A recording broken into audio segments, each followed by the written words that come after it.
Gonna play some more Snowrunner. Ooh, I'm supposed to play more on Saturday, but I've been sick ever since last stream. And today was the first day I was feeling up for it. Get myself out of bed.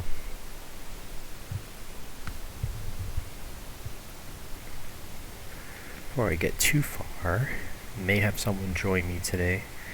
And also, I need to make a tweet.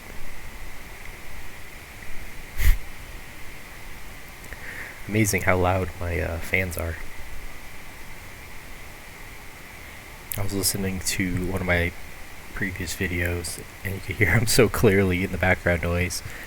But that's unfortunate since I have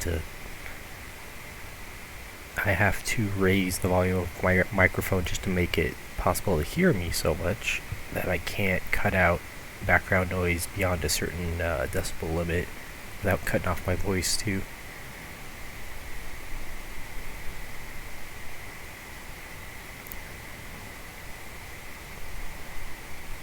But that sometimes is just the way it is.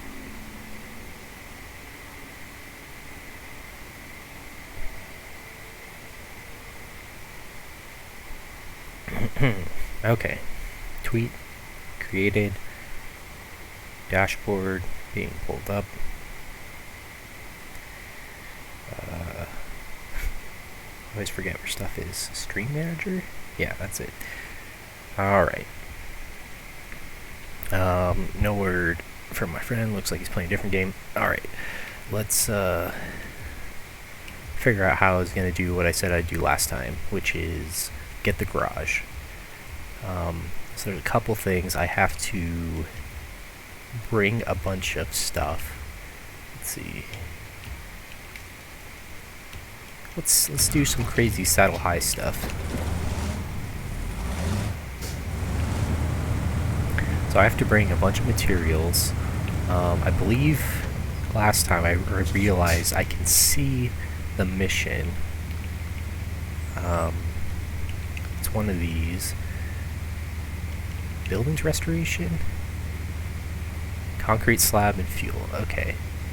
I wish I could track this, but I guess I'll have to manually check where concrete slab and fuel are.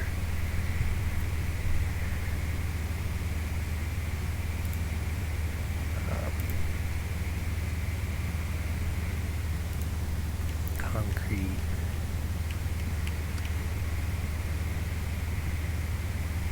That is not fuel. Oil barrels has not been refined, so it's not fuel. What about...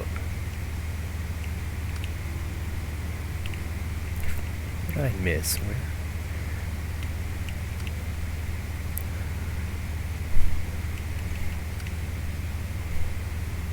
Okay, so that has concrete slabs. What about whatever this is that's closer? Why isn't it not showing up? Barrels? Okay, so that has fuel.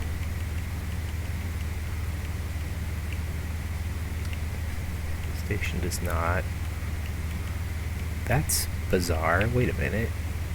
Shouldn't this show up? This is nothing. Oh, I thought there was stuff I could pick up here, but apparently not. Okay, so that means I have to go all the way down. Let me just check the other map. Actually, it says on the... press the wrong button. Okay, so with symbols, that looks like no concrete slabs. Maybe, I don't know.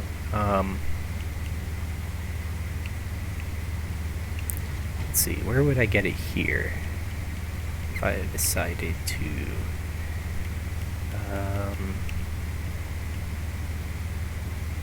Wait, this is Stratlands. What am I doing? Quarry.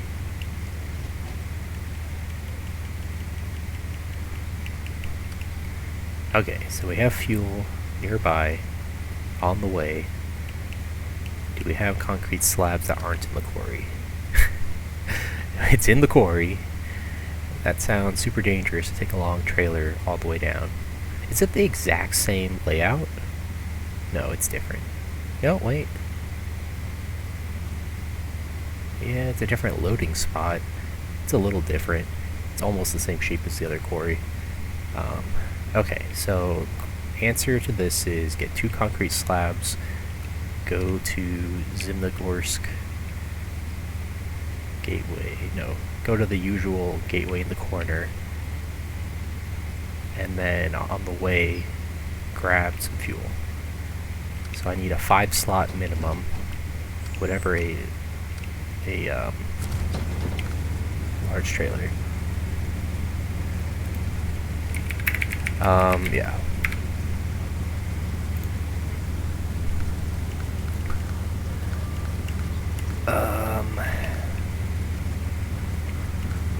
Wait, these are all? After this one, all of these are high saddle? That's interesting. So I can do wide, I can do super heavy. And why would I want this one? Looks terrible. Okay, I'm gonna do the wide. Wow, I've been wasting fuel this whole time, that's great. Okay, let's go down to the factory.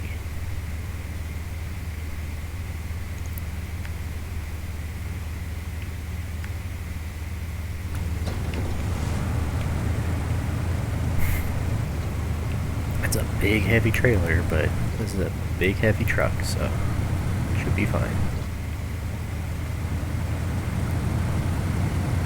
Okay, I was realizing, like, why is it so quiet? But I guess I had to turn the game all the way down for viewers, because it would be pretty loud otherwise.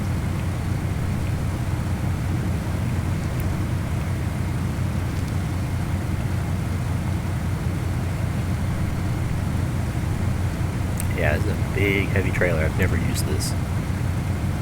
It's kind of weird to use a high saddle for a trailer, but that's all this thing can use, so we shall see if it's worth it. Whoa.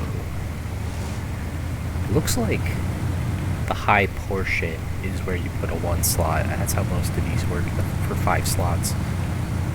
But we'll see how that looks when I get there. Should be pretty straightforward. It is a little weird because I'm not doing the other 2 missions first. I don't remember if I said this last time, but I figured out that, I think at the end of last stream, I mentioned that I was going to get all of the materials, drive them to where the garage is, and just park them. And then, if I have someone in co-op, they're going to do geolocation. Because there's 2 sequential geolocation missions that need to be done. And then everything else is just optional. Those 3 things are the only things they need to do to unlock the garage, and that's the goal for today.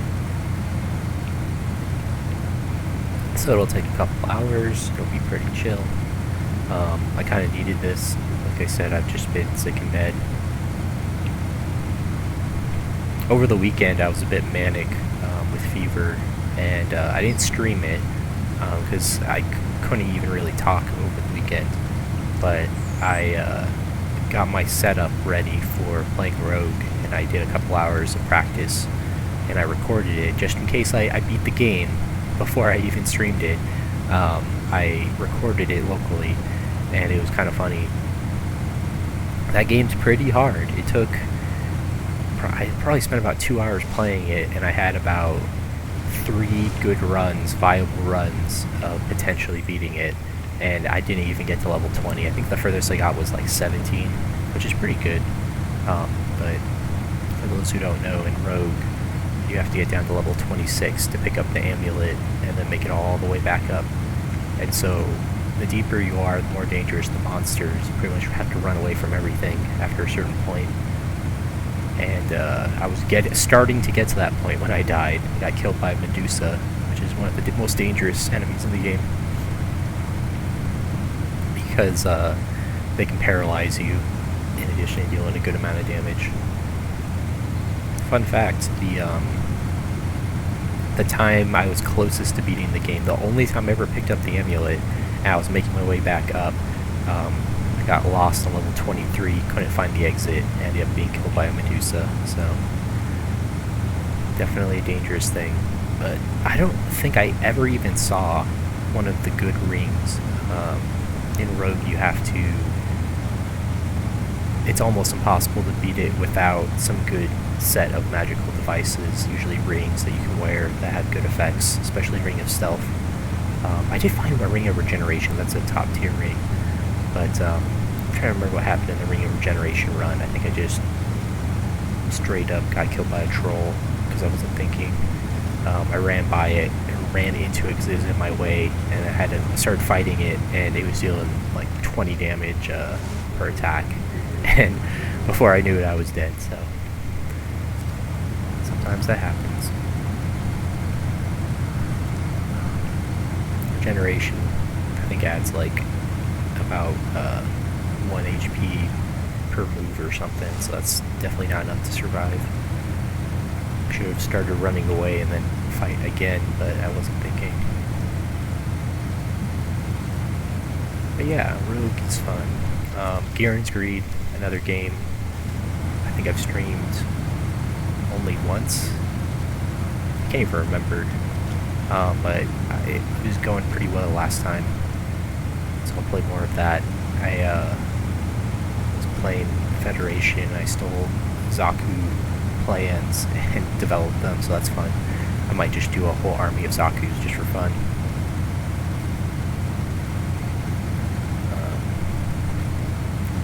The goal was just to showcase the English mod and to make kind of a meme army.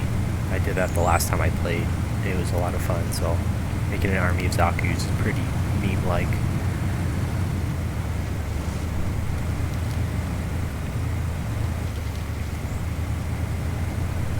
One problem with streaming Rogue is that there's no sound, really, so I gotta figure something out. Another thing, I was thinking about this game and other games, I have to turn the music off for copyright, so I can not get copyright strikes on my accounts, and yeah, I was thinking like of maybe streaming Tony Hawk one of these days, but all of the music in that is copyrighted, so I'd have to remove half of the experience of playing a Tony Hawk game, which is the music. So I'm like, well, what am I going to do about that? It would just be me talking and sound effects, and that's kind of lame. I might have to get one of those plugins that has stream approved non-copyrighted music or whatever. Figure something out for that. Man, this thing is so heavy already. I don't even have any cargo on it. But I really wanted to try out this vehicle. I don't usually use it. I unlocked it last time. You're seeing, it showed on stream, but I'm at 23% completion on this file, so I'm quickly approaching where I am in my main save file, which is like 53% or something.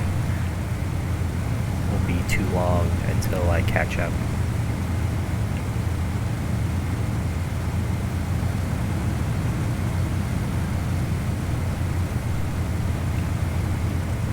They announced, the developers of the game announced that the new vehicle is one of the most requested vehicles. They have another Scout, which is kind of like, I don't care. I don't think anybody really cares. We already have enough like small vehicle Scouts. But they announced, I forget what it's called. It's a Zixi. It's a Russian big truck that was from Mudrunner that everyone liked. It's kind of like this truck, made to be a big heavy-duty truck with big wheels. So I'm pretty excited for that. The new map looked interesting. It was, what was it? It's another Russian snow map, if I remember correctly, so that'll be cool. Oh yeah, that's right. It's a level in Russia where the main goal is to build a rocket program. So you have to take like rocket pieces to the site, and you have to build all the infrastructure and stuff. So that'll be interesting. I can't remember what the gimmick is. Each of the DLC places has a gimmick. and the most recent two were just kind of obnoxious things to make it harder. The limited resources is kind of okay, and then the one after that was having a generator that runs with gas that you have to have at every facility to even get the materials, which seems pretty tedious. Alright, I did not approach this well. Was not expecting this to be so tight, but here we are. Oh boy. I thought I could drive on that okay, but almost destroyed my tire. Cool.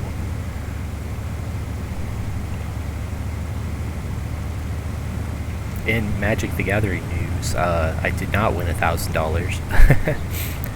Yeah, I lost on day one of the event, but it was okay.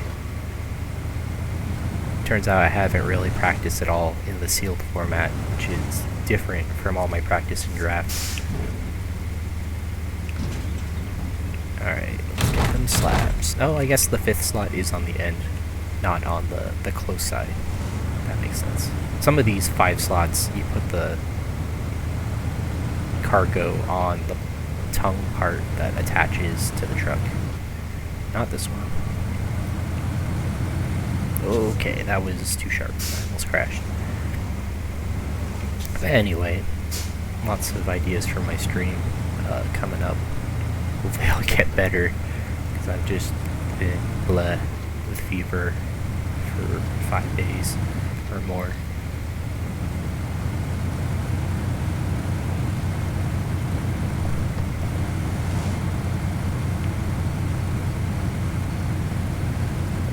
Let's see, there was some other stuff going on. I'm trying to remember. I had a dream about going to a streamer convention. It's funny, because I've never really thought about it that much, but wait, there's 3 entrances to the quarry? Oh man, I'm totally lost. Okay, there's one over there. Maybe I should go in this one. Might be easier. Yeah, let's go that way. Problem is, none of these are marked. That's a flaw of this game. I think that's the middle one. That one, which isn't convenient. You know what? There's a gas station up here I might need by then. Well, there's one down here too. Nah, I'm just gonna go back the way I came. Do it nice and boring. No.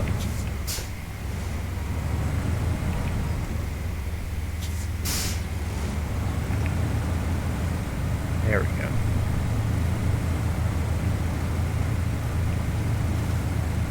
This game looks good, at least.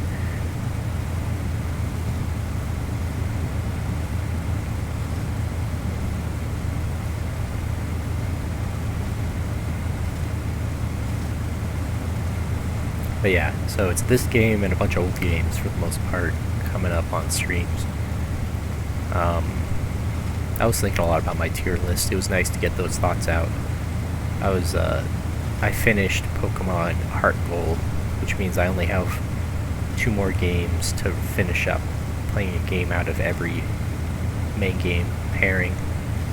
And so I have Pokemon Platinum and Pokemon Black 2 left to do, which is both DS games. So Heart Gold is in the same generation as Platinum, but they're really not the same in a lot of their mechanics, so I figured that doesn't really count to play Heart Gold for completing that generation of Gen 4.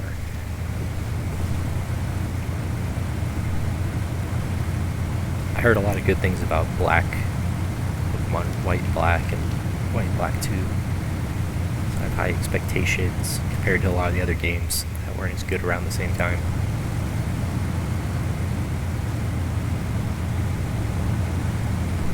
But every game I play, it gives me appreciation, again, for Pokemon Let's Go. I still think it's the best in the last, like, 10 years, at least. Maybe the last 15 years of Pokemon games. And there were some good things that they still brought over to Pokemon Sword and Shield. I was thinking about, like, there was that in that game, but really, Let's Go did it first, like, swapping out your Pokemon from anywhere and not needing a PC. That was really nice. One of my favorite new features. The interface improving for just swapping Pokemon wherever you feel like. Makes it a lot less tedious of having to go back to the Pokemon Center and getting fresh Pokemon constantly.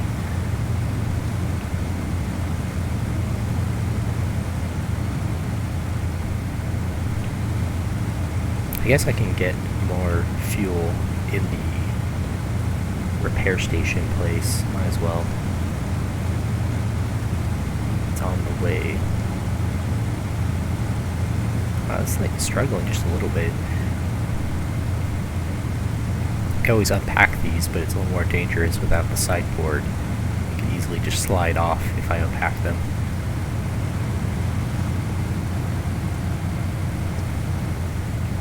I wonder how long it'll be until I flip this vehicle.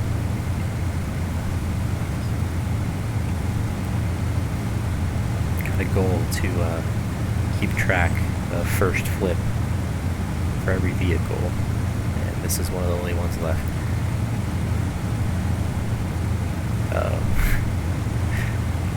Go to low gear. Oh, at least now I can do differential lock. That helps a lot. There we go. Alright, back to high.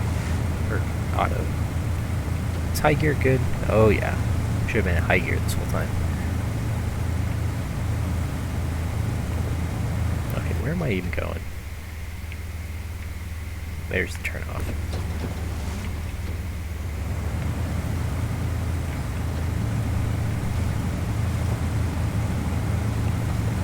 Those tires spinning.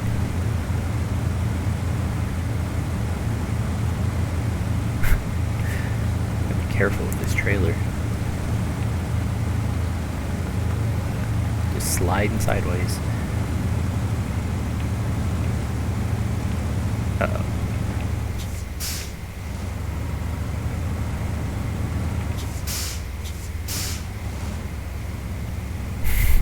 This isn't good.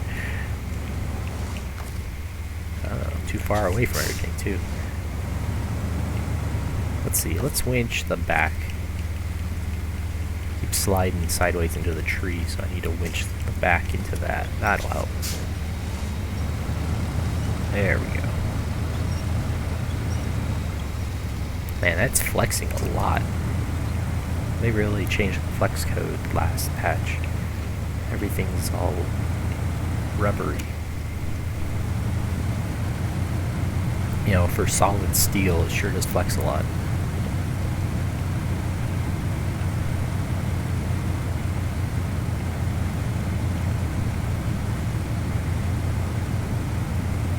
But yeah, I think I've updated on everything stream-wise. I really don't know what I'll say during Rogue. I guess I can make an introduction to the game and explain some of my reasoning as I play it, but really, my goal is just to motivate myself to beat it finally, after almost my whole life playing that game. I remember watching my brother beat it. It was just one of those times, where you had to get just lucky enough, and then I don't think either of us had ever been further than like maybe level 20, and then he just made it all the way down, got the amulet, and then we're like, well, now what? Gotta make it back up. What does that mean? We discovered the hard way that every item you take on the way down makes it so that item won't spawn on the way back up. And so once you get in the last few floors, if you cleared them out on the way down, even though he didn't have much of a challenge from any of the enemies, like there was no danger, he had a danger of starvation because there was no items like food on the way back up because he had already cleared everything out. And so those last few levels were the scariest because he was completely out of food. He just had to find his way back up before he died from starvation.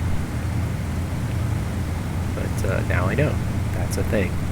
So I still clear the first 5 levels or so completely.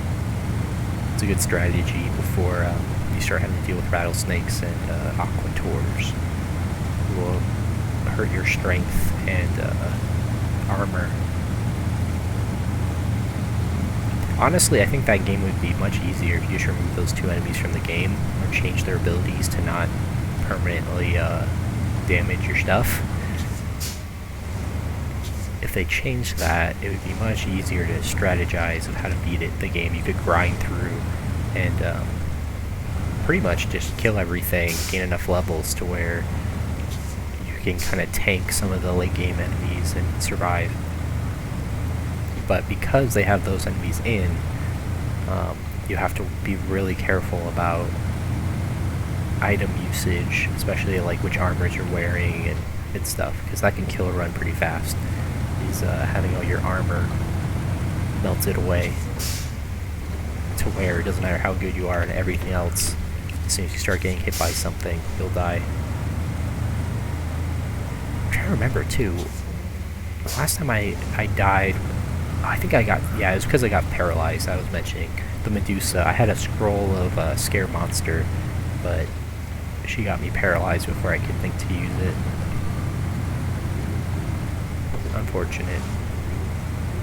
Scroll of Scare Monster is the most powerful item in the game because monsters can't attack you while you're standing on one. So the goal is to drop it in place and just stand there, and monsters will surround you but not attack. So you can kill them all that way and then get away safely. You can even pick the scroll back up if, or no, you can not pick it back up, but you can stand on it again if your inventory is full. It won't go disappear like normal.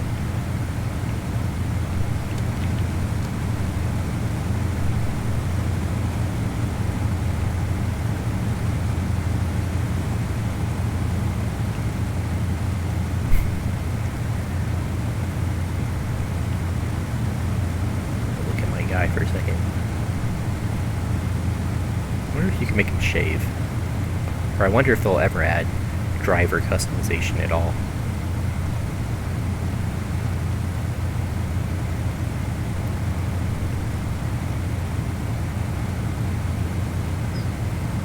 But yeah, if you're just joining us, the goal is to unlock the next garage.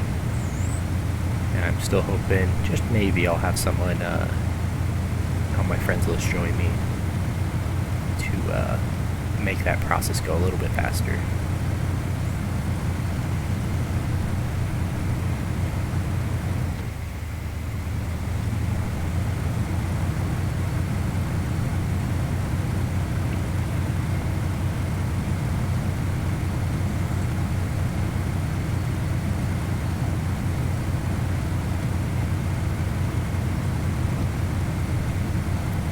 Wow, it's only about a week away before this game comes out on Switch, and also the new update. So that's exciting.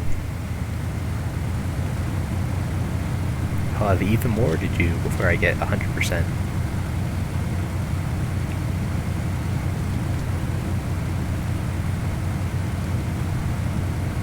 I went back and played some Snowrunner the other day. And yeah, I don't miss the log setup from Snowrunner. It's kind of a huge pain. Even on casual, where you don't have to manually load the logs, your trailer has to be in perfect position before it'll let you load the logs, which is kind of dumb.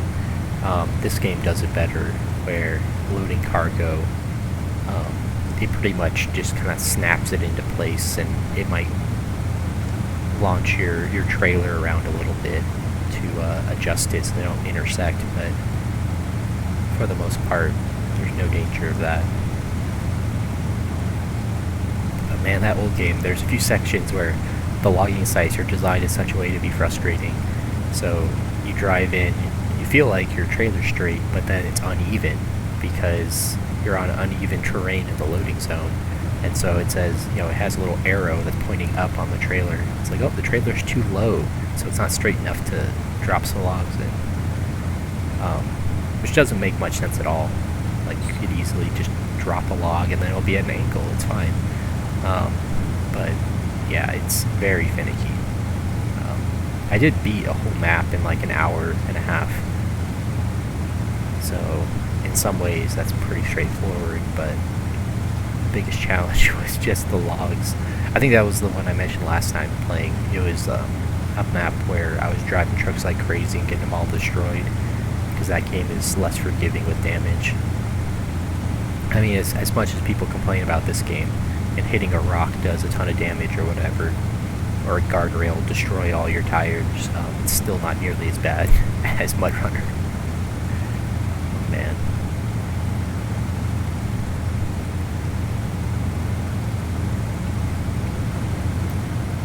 So yeah, I'm trying to think. So that means, I think Heart Gold is the only game I've beaten since I did my tier list, but I'll have to, once I've played enough additional games, update my tier list. It's funny, at the end of that stream, I ended the stream around the time I closed the window, and then I realized there was a save button at the bottom that I hadn't clicked because I wasn't thinking.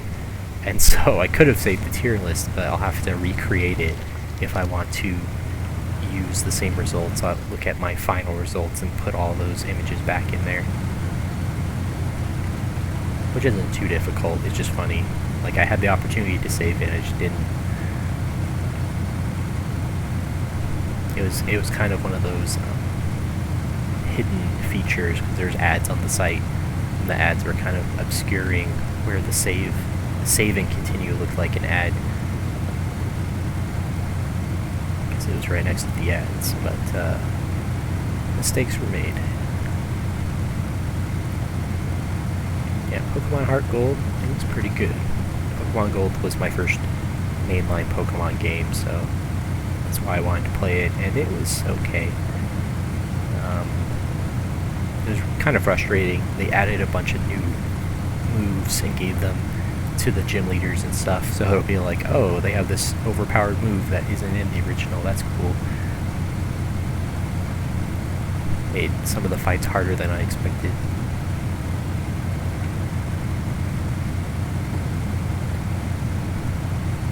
I did manage to catch a, oh my gosh, I don't even know what it's called, a Raikou.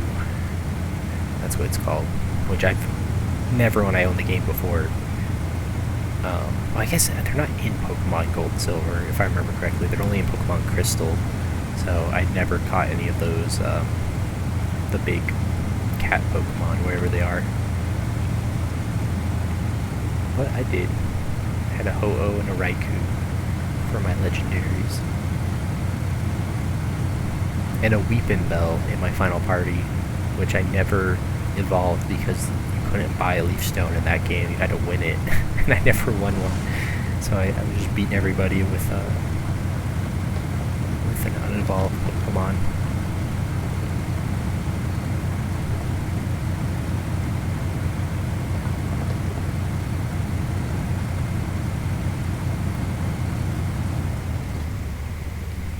Alright.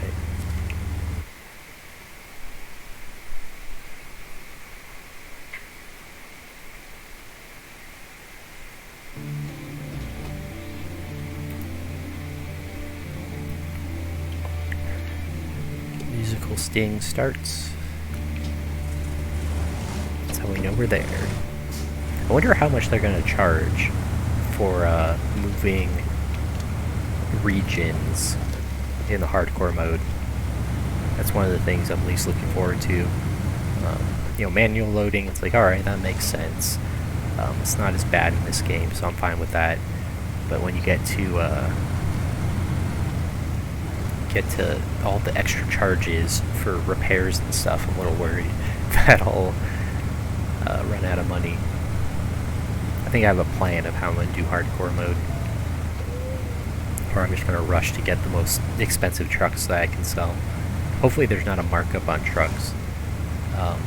Hopefully it's still the same where you can buy and sell them without losing money. Alright, here we go. It's funny, I'm going to get all the way there and I can't even turn this in.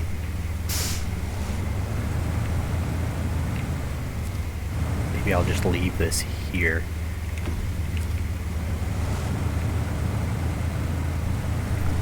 Except this is a bad spot because it's blocking the road.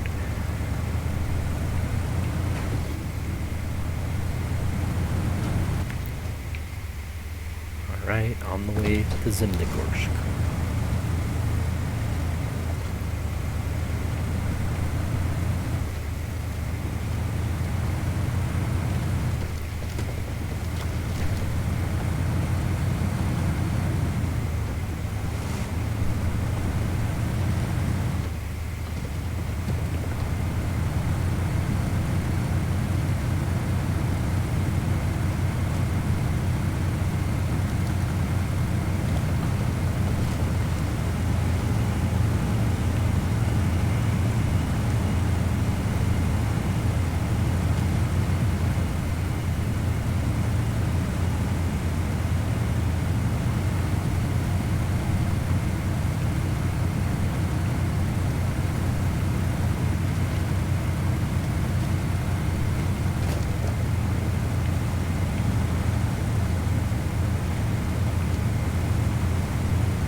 still amazed. The crew took away the antenna, but not the giant boulder in the road. I don't know what they were thinking.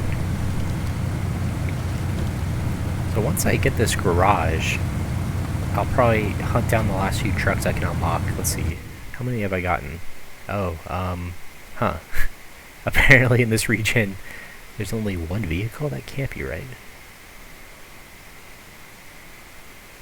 1 out of 1. That doesn't make any sense. I'm still missing 2 in Michigan?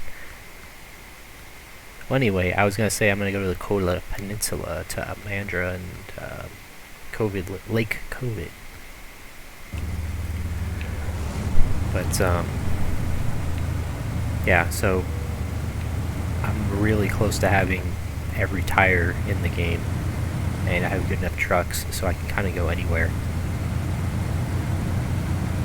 Yukon is fun. I was remembering, it's like half snow, half non-snow. Very interesting. I kind of like the map. And what is it, Wisconsin or whatever is not very fun. It's kind of lame. It kind of reminds me of Mud Runner maps, where it's kind of standard, nothing too special, and there's just lots of boring missions. So I'm not looking forward to getting to that one. Except for the train. In that level, one of the main goals is to get the train station going. One of the missions is pulling the train down the tracks, so that'll be fun.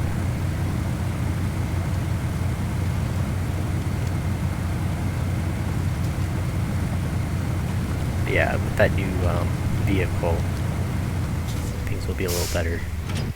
I really wonder what the new map is like. Like, they showed aerial shots of it in the trailer for Phase 4, but won't know until I'm actually driving on it if it's any good. Oh, I'm on this side? Oh my gosh, I went the wrong way. Well, it's super sketchy, but I like risk, so I'm gonna drive this way. Normally I'd go the south way because it's safer, even if it takes longer, but I'm already facing this way, so we're going this way.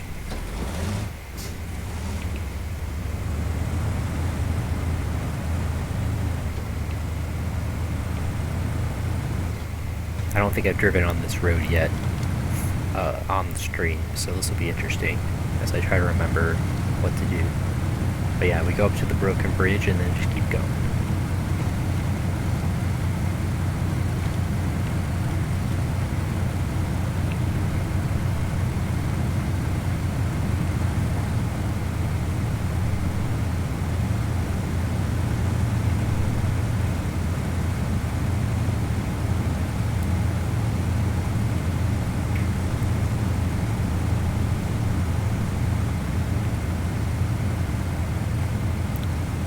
Let's see, today's Wednesday.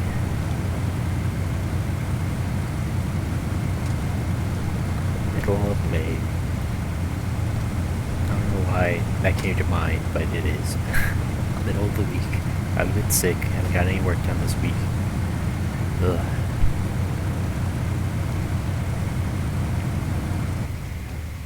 It'd be nice to not be sick.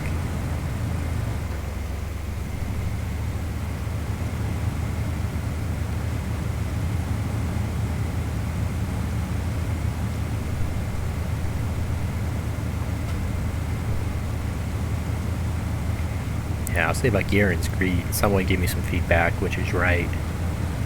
What I mean is correct. That sound effects are really loud and annoying. When I turn the music off, like, the sounds are just the beeps of selecting menu items, and it's really obnoxious. So I'm thinking if I play Garen's Greed again, it's gonna be silent, which is funny. I was talking about that, like, oh, looks like won't have any sound. It'll just be my voice and the background noise of my fans. And Chance here, hey. But yeah, Garen's Greed.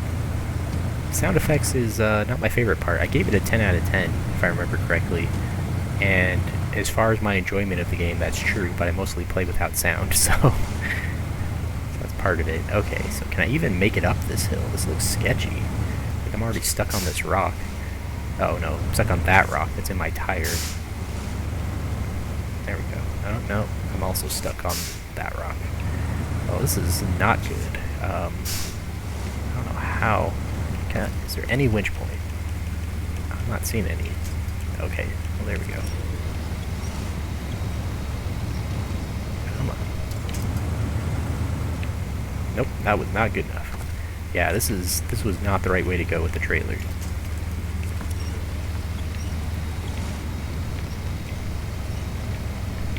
Let me back up a little bit, that might help.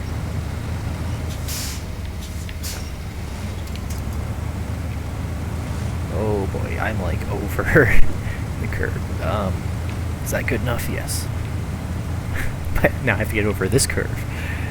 Oh boy. Oh yeah, and this thing has a big old front end that's gonna get stuck. Yeah, this is real sketchy. I'm going to low mode.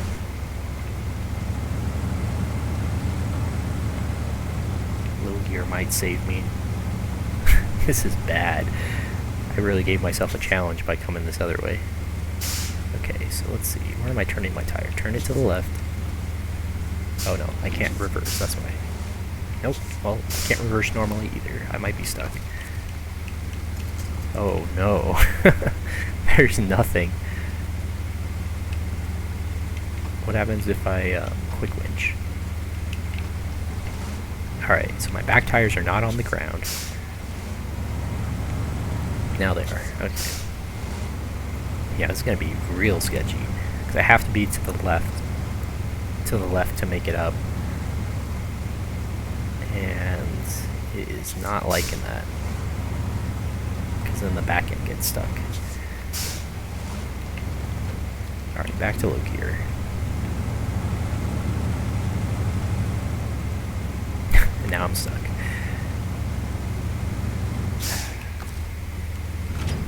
Alright, we're gonna try this. Yeah, that was real scary. Almost flipped. Alright, we're gonna try this. Just go up normal. This is never ideal, but I'm gonna try it. Just try to just yank the trailer forward. Alright, I'm gonna have to use my handbrake.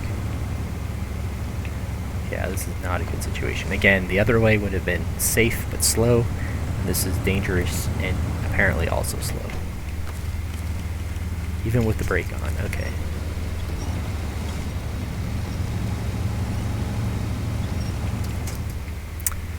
Well, are they still attached? What? It looks like the slabs are still attached. But, well, that's the, yeah, that's the end of that problem. I don't even know if I should try to recover this. Just start all over everything I did in the last 45 minutes. I'll leave it for now. Decide later. Well, let's do the other stuff I have to do. That was disappointing. First big failure of the stream. Flipping that. Let's see. I guess everything's in my garage, so I'll just go back to the garage.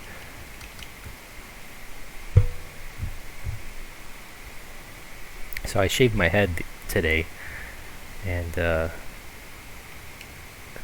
it's the first time I had my head shaved while I've had this headset, and it's a lot nicer, so my hair doesn't get all stuck in it. But I just realized, I'm like, oh yeah, I have no hair. Alright, so we need something that can take the big ol' thingy.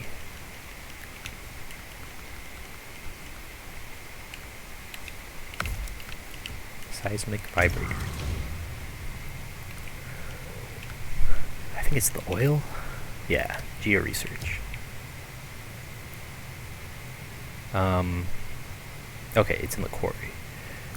Alright, well.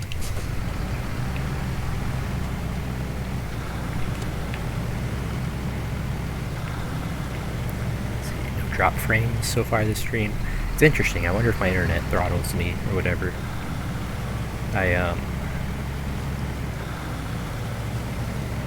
internet is around an hour, hour and a half is usually when the internet starts getting bad for my streams. But Shane asked if I shaved my head. Yeah, I had to give myself a haircut a few months ago, I think back in January, because, COVID, trying to stay away from people.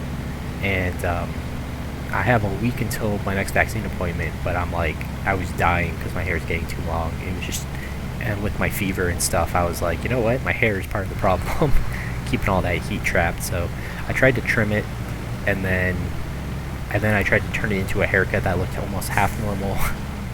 And then finally I gave up, and I'm like, well, the only way I can get it to look decent is to shave it at that point. So I shaved it all off, which was a shame. I was trying to grow it back out so I could get a normal haircut soon, but I'll just wait a few more months and get a normal haircut then. At least I saved myself some money, because I don't need to pay for a haircut. It's tempting just to always do this. Oh yeah, Pedro from Napoleon Dynamite, yeah. I forgot about that scene. And then my head was really hot, and I remember my hair was making me hot. I tried drinking some cold water, but it didn't do nothing. Yeah. That movie's great. The perfect encapsulation of small-town America is that movie.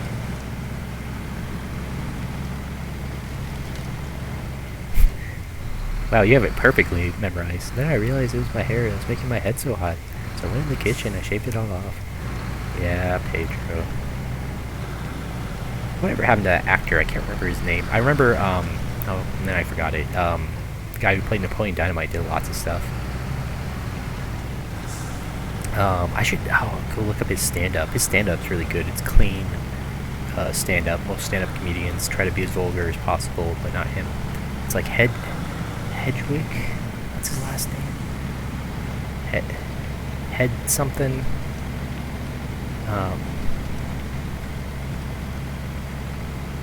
I don't know. The guy who played Napoleon Dynamite's pretty funny. Oh yeah. Pedro. I don't want anyone to see. Yeah, he's wearing that hoodie.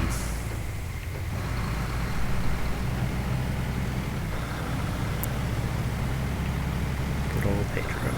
Yeah, John Heater, that's it. John Heater's a good comedian.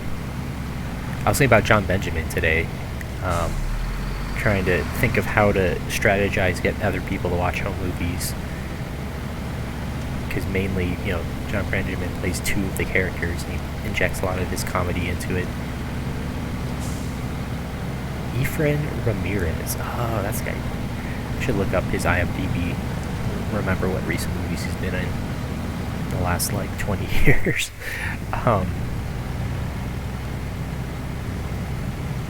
Because he's been in something I've seen. Shan has all of the Napoleon Dynamite memorized. Well, yeah, I watched it a ton back in the day, but it's been a while. We did a play once at my church, where we incorporated Napoleon Dynamite as a character. It was great. One of my friends played Napoleon Dynamite. He did a great job with it. He even did the dance during the play. The Napoleon Dynamite dance. He did a pretty good job. He had moon boots too. It's like, where do you even get moon boots, So they were from the 80s. But yeah, he had the whole outfit. Vote for Pedro t-shirt and the moon boots. He had a wig he wore to get the red curly hair.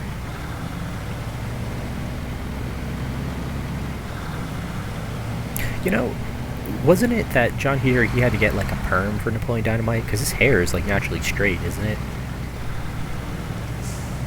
Because I've seen lots of interviews with him in recent years, and his hair doesn't look like that. So I'm pretty sure he had to get a perm.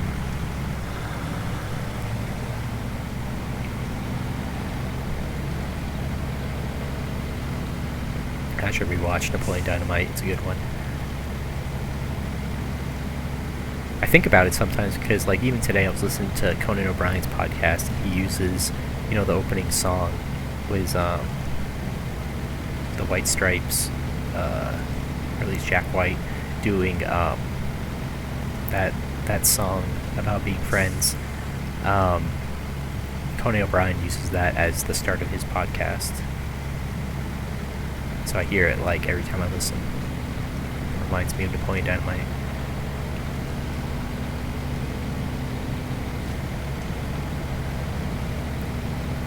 Man, it's unfortunate they never made a good Napoleon Dynamite video game. They're all pretty terrible.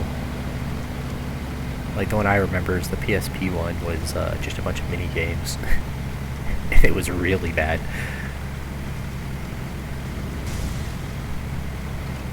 It's hard to think of what a good Napoleon Dynamite game would be, I guess, other than, like, mini games.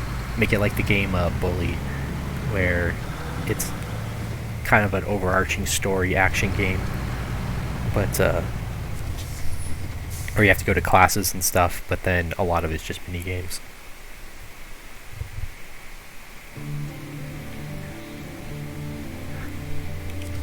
Wow. Okay. So this one has a starting point.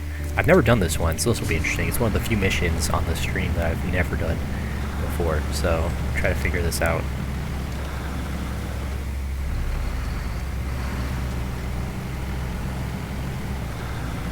And yeah, this vehicle doesn't have great fuel supplies, so I have to be careful not to run out of fuel while doing this, since I have to do this in this region and then the next region to unlock the garage.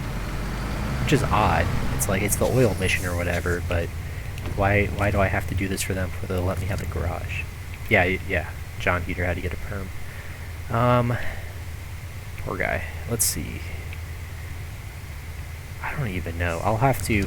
There's a secret to triangulation in this game, because it gives you distance from it. Yeah, so like I'm driving this way and I'm getting further, which means it has to be like straight south of here. It has to be like right there. In fact, let's see. Where's the distance? Where does it list distance? Oh gosh, I don't remember. Oh, there. It says it right there. So it's 400 south. It's got to be like right here-ish. Yeah, somewhere around here.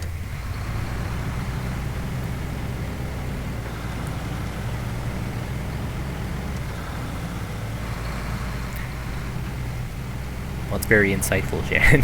It's, you're saying it... You notice his hair. Like... Oh, yeah. You meant, Pedro. I thought you meant Napoleon. I'm like, I thought he was on the bus scene. Like, you could see him. But yeah, you meant Pedro. Yeah, I should send you some more home movies. Like I said, I've watched a bunch recently. I'm almost done rewatching the whole series since I started sending you some. Oh, you did mean Napoleon? It showed what he looked like when he was on the bus.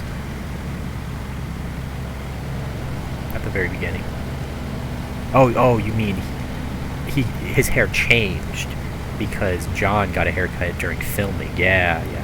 I vaguely remember something like that. Like, it took them longer than they expected, like a month of filming or something. I listened to the commentary. That's probably where you're getting it. It's been a long time, though, since I watched the commentary, but they mentioned stuff like that. Remember the scene where they go to, what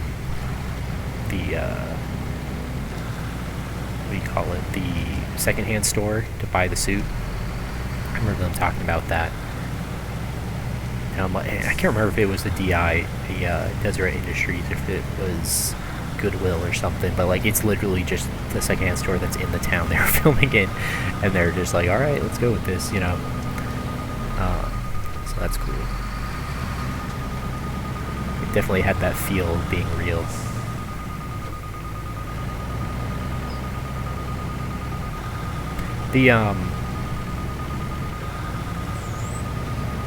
I don't remember how many times I watched that movie before it, like, clicked that, that uncle was a euphemism they used for the guy. It's like, I could tell, like, he was a boyfriend or whatever, right? Like, he's not his literal uncle or whatever. Like, I was thinking back on it, I'm like, wait, he's not Napoleon's literal uncle, that's just what he's forced to call him. Gosh, where do I go? Do I go down here? It's gotta be like here.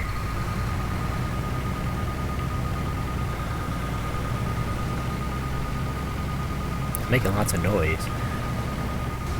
But I gotta go down there. There's the road cut off. I have to go all the way down.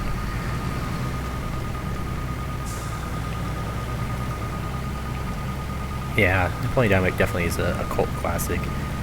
Well, that's what, maybe I was just not remembering, because I was thinking back on it, but, like, they never, Uncle Rico,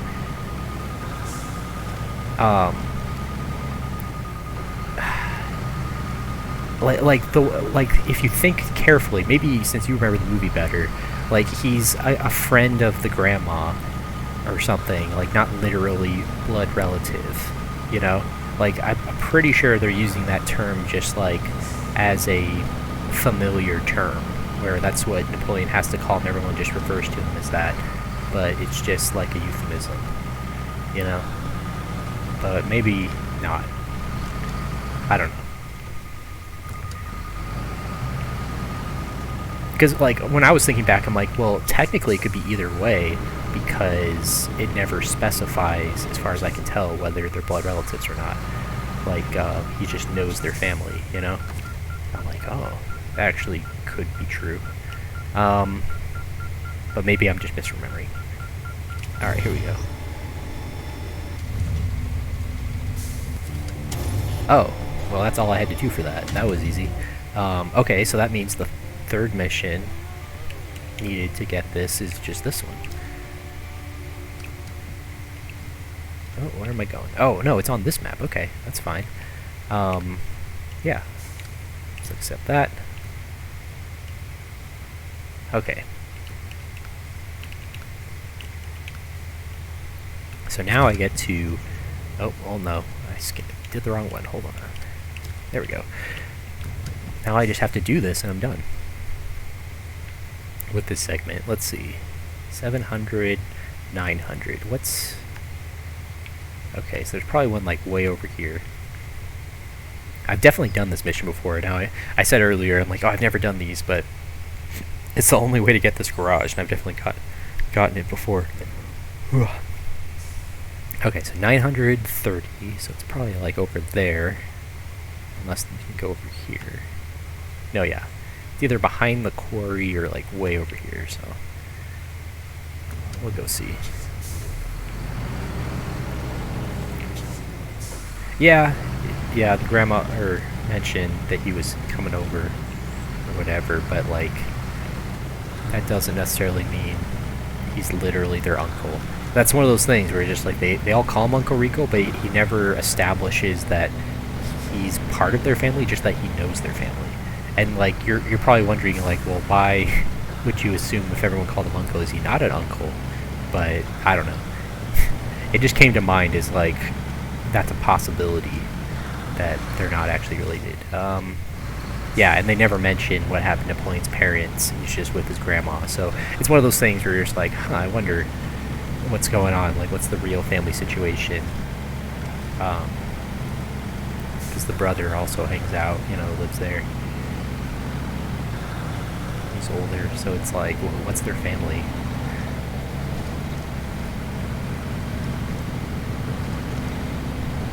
Also kind of the thing too, because they're in a small town, like I was wondering if that was part of the dynamic, was that sometimes people will pseudo adopt, you know, like being raised by the village kind of mentality, where people get kind of pseudo family, I don't know what to call it.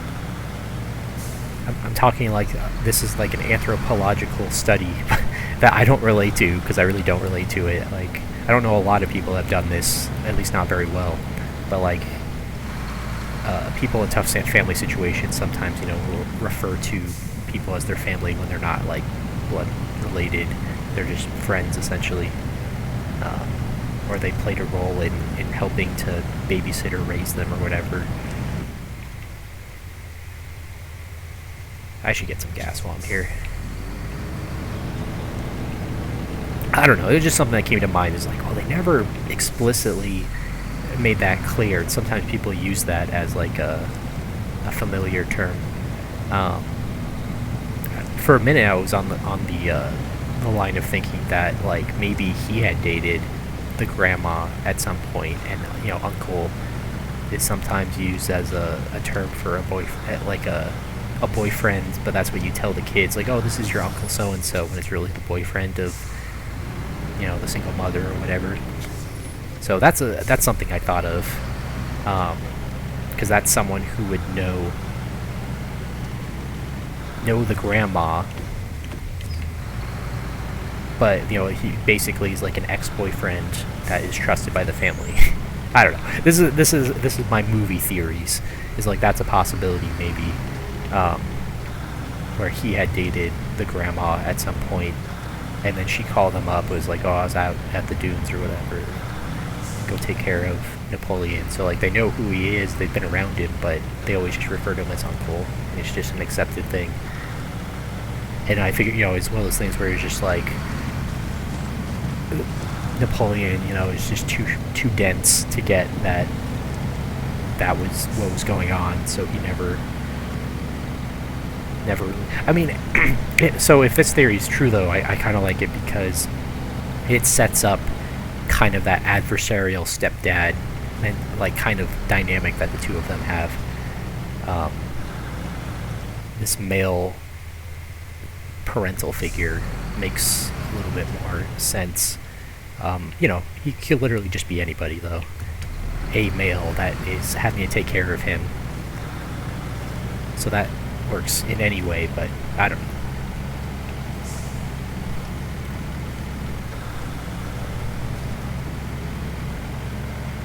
I'm trying to think, did the, oh gosh, I can't remember her name. Is her name Polly? No. Did the girl in Napoleon Dynamite, did she act in anything recently?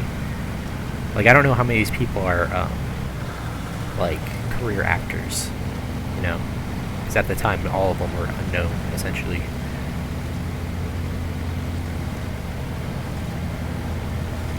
Ooh. Getting an error in coding, even though I didn't drop any frames. Very interesting. It says 60 FPS, but coding overload. Yeah, there's gotta be one up here.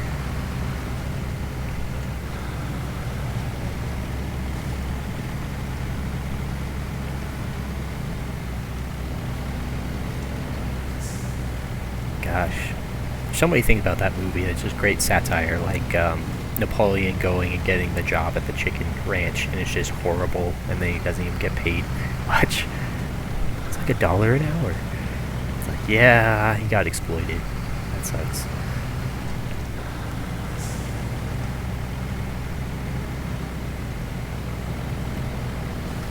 The fact that they still use VHS, and it was like 2003? 2001 when that movie came out? Somewhere around there. I think it's 2003. Because I would have been like 12 when it came out. That sounds about right. Oh boy, oh. Do not flip. This thing cannot save itself if I flip. Please do not flip. Okay, very good. Wow, that's a sketchy patch. What do I have on this truck? I have a big white engine. Okay. I said the word patch, and I thought of like, oh yeah, I have stickers on my truck. See, what does my horn sound like? Oh, okay. Standard horn. Alright, where am I? Wow, coming up here I got further away somehow. Which means there's one like... Oh gosh, I'm all turned around. There's one like over here. Yeah, right about there. But oh well, I'm already going this way, so we're gonna get the other one.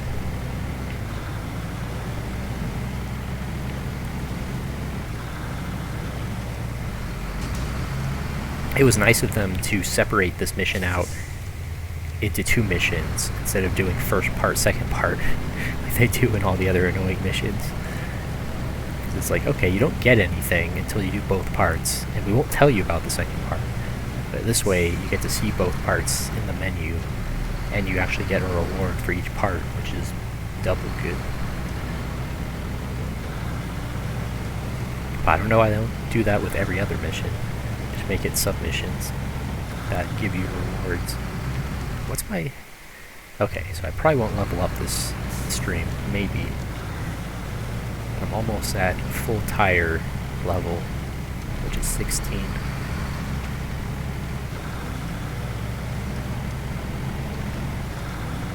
Alright, I'm getting real close, so I must be going straight toward it. Error encoding. Why is it saying that? I guess there's a lot of grass and shadows over here. The fog might be messing with it a little bit. There's even more shades of color. Yeah, I gotta be careful. Don't want to flip.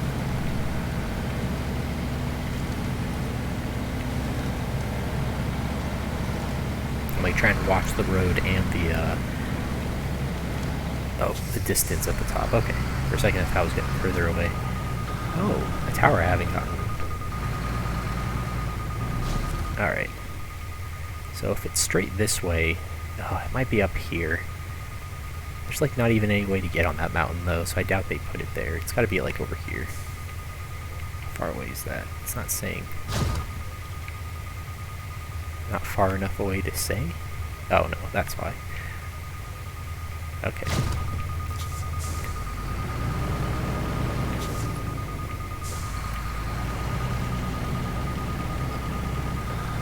Okay, so I'm getting further. So it must be south. It's gotta be like here. Might be able to get that upgrade along here. Might be a little dangerous. But there's a lot of upgrades in this region that I really need to get. Because I use a lot of these trucks forever. Uh-oh.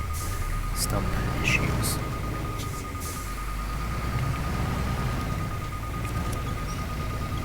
Uh-oh.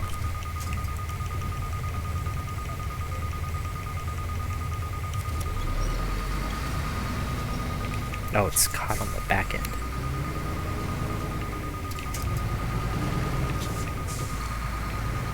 Gotta watch out for stumps.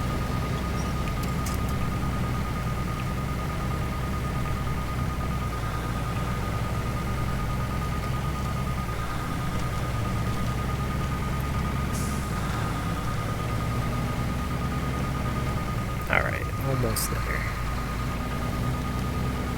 Okay, so I'm getting further away that way, which means it's over here. Or actually, it might be... Where would it be?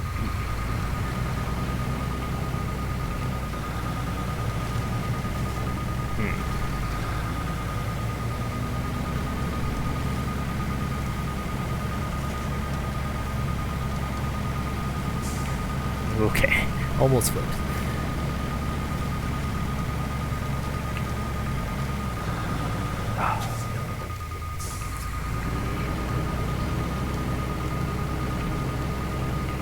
It's on this side of the road.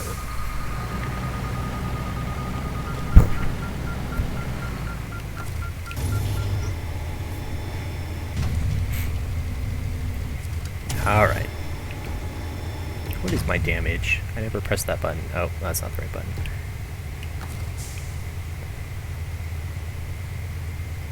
Oh yeah, back wheels when they got injured. Okay. Alright, well, there's one that's way over here. It's gotta be like over there. I think I decided it was in this field. Looks like a marsh that would have oil. Okay. I want to just go on the main road. So we're gonna go this way. I really want to get these upgrades, but I'm worried I'll run out of gas.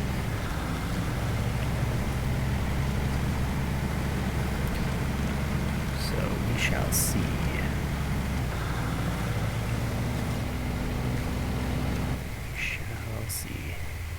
Yeah, it's closer to the other side anyway. I'll get it later. trees. Might be a little safer.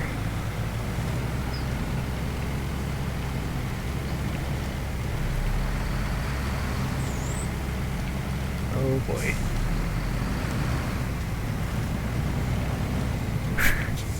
As I get myself completely stuck. Yeah, this is not going to be good.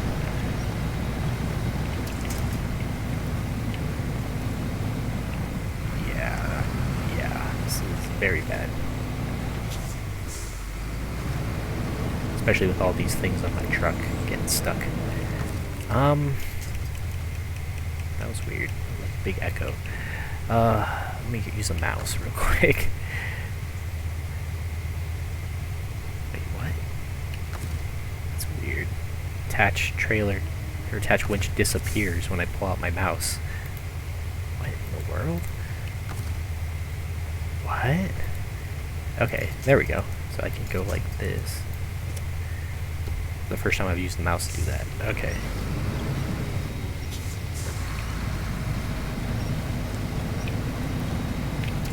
Alright, I might be able to knock this tree down.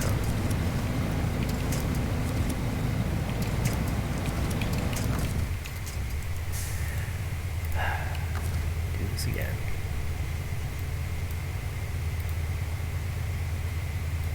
It's not letting me select it. What is happening? Here we go.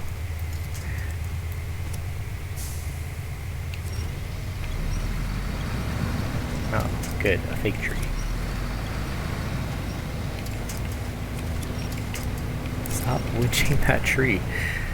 Okay. Yeah, this was a bad idea. Oh, it's like turning my engine off whenever I go into this. That's why it's disappearing. It's like I get my mouse and like... That's so weird. I don't know why it's doing that. Now I can't do anything. It keeps disappearing. What is happening? Apparently there's not good compatibility when you have a controller and a mouse at the same time.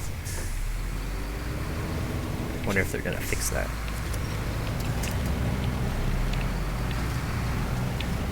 And we're out of the woods.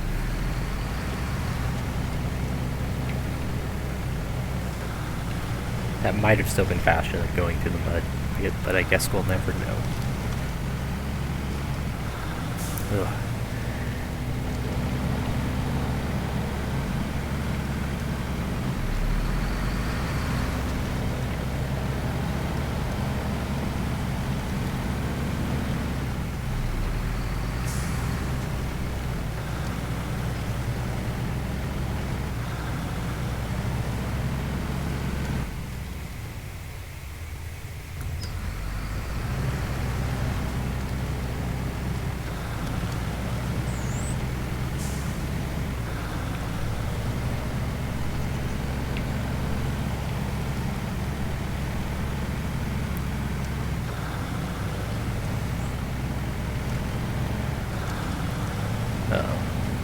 Don't like the looks of this. Okay, survived that. Just drive on the shoulder, it's safer than the road.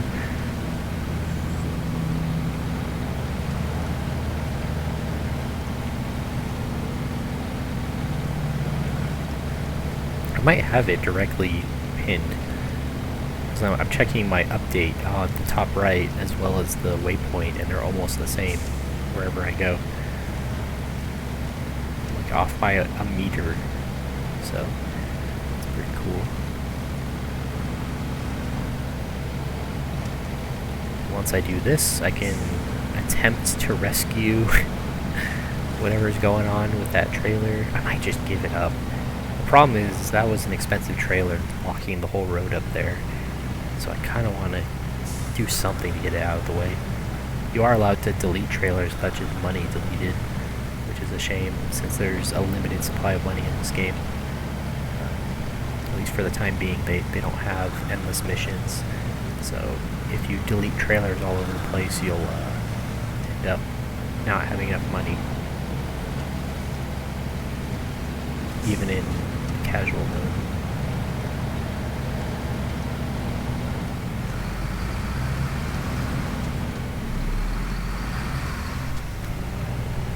What was that? Thought I got like a message or something. Something was flashing on my dash bar. And I'm like, what? Looking at everything while I'm trying to drive, and I don't see anything.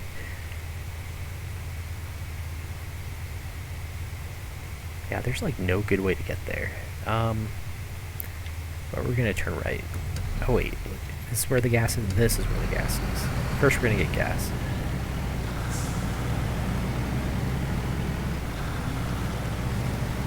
You probably heard that.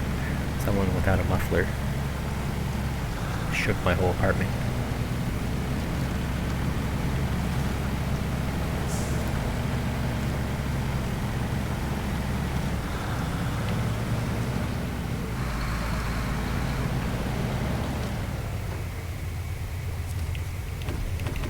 Alright, we're safe.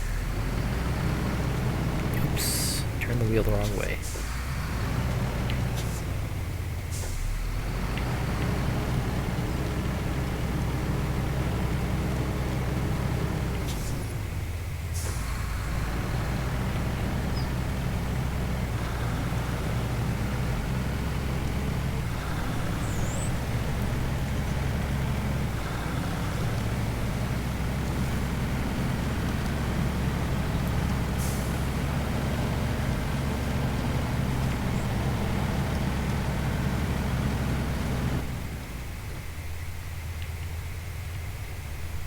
Well, guess we're going this way.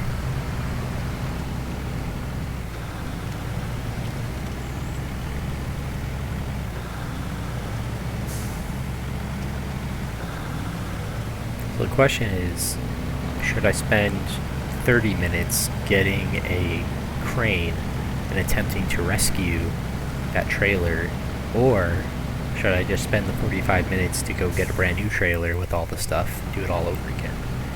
That is the question.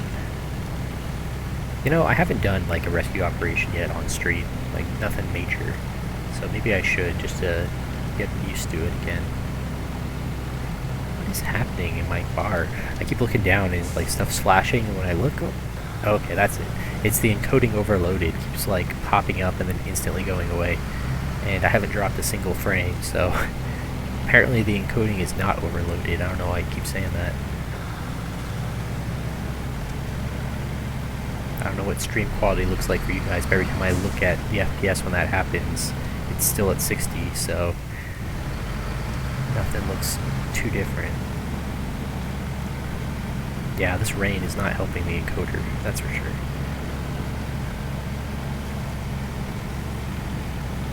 Deep mud. Okay, I managed to avoid the worst of it. Is the rain adding mud? I don't think they incorporate that into this game. Probably not. Everything does look wetter over here. Encoding overloaded. For a few seconds. Maybe it's just blurrier, so I'm still at 60 FPS, but it's warning me because the bitrate isn't sufficient to have all this rain go across the screen. Probably makes it look super blurry. There's some games I wondered, like, what it would take to record it perfectly in a video. Like, I guess there is always the possibility of just the raw output of what's being shown to the monitor. If you stream that to record at full resolution with no loss, I guess that would be the same as every single frame is as crisp as a screenshot, which would be ginormous for a video file. But in theory, you could do it. I wouldn't be able to stream it because that's too much bandwidth, but you could do a full quality recording, a lossless recording. You just need to be able to have the right throughput to write all of those, that large file out while you're playing something. Ah, and now there's no more problem, now that it's not raining. Alright, well, looks like the plan is to go get this last point and then go rescue the cargo. I really don't know how I'm going to get it up that hill though, because it's already pointed way up the hill. I mean, alternatively I can just drag the trailer all the way back down, which would also be a pain. With 2 trucks though, hypothetically, I could drag the truck just straight up the mountain with the trailer attached. That might work, but the trailer is bound to get stuck on the side like before.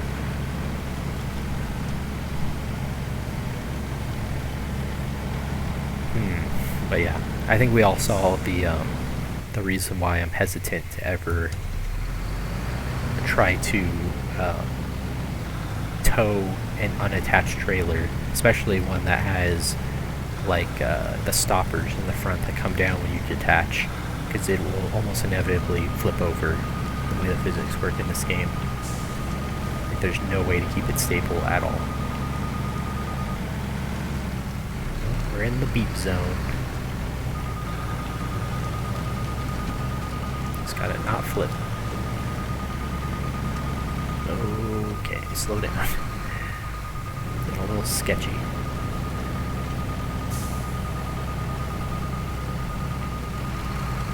Gotta drive crisscross. But yeah, when I finish getting this garage, I might load up Rogue. Get some Rogue in. Although I'll probably stop the stream and start it again just to, oh yeah, I need to go that way. Just to have a separate recording made. But we shall see. I'll probably play this for a few more hours, at least another hour, because my friend still might get on. I mean, it's going to be pretty late for him at that point. I doubt he'll want to play that late, but I'll leave that up to him. Oh, I remember getting stuck here before. Well, all I have to do is not get stuck, just like I just did. Whoever designed this is sadistic. I remember getting this before. But yeah, they put it out. They knew this module thing will get stuck on every single stump you try to drive over like that. But they put this way out here in the middle of the stump forest. Oh, this is bad. I don't know how to get past the stump. Oh, I almost did it. Alright, we can do this. Gotta back up a little bit. Nope. I wish I could destroy stumps like Mudrunner. I don't know why they're permanent here.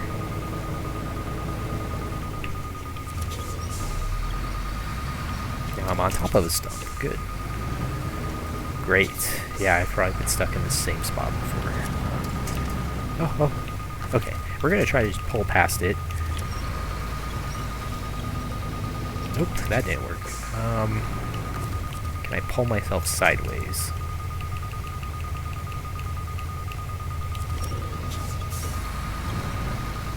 Come on.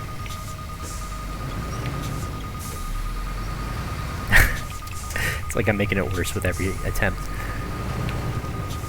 Okay, well, can I get out of this situation? Doesn't seem like it. I'm like on these. Oh wait, this'll work. Oh no, there's another stump. Yeah, this is bad. Hope you like beeping, because we're gonna be hearing it for a while. Alright. Come on. Alright, made it out alive. I can destroy these stumps. Alright. Yes, just enough clearance to get past this stump. I think we did it. Except, I just realized I've been going like the wrong way this whole time. Great. Well, we can at least drive around it this way. Okay, finally did it.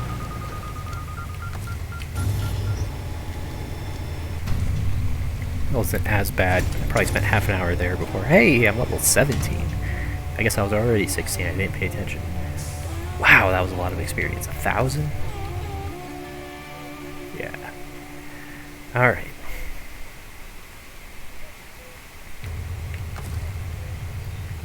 Anything nearby? Nope. Yeah, let's just recover.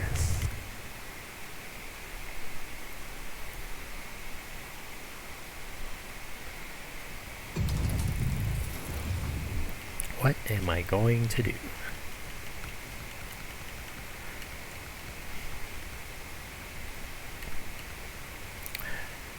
Well, I can have the heavy crane. The question is, do I want to use this?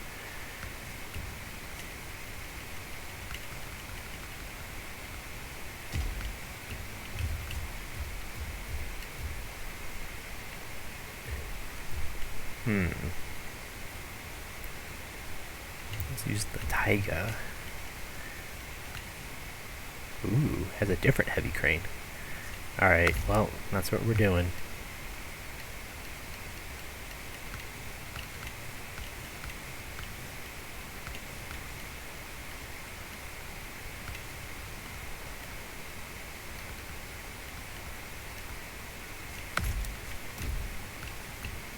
Alright.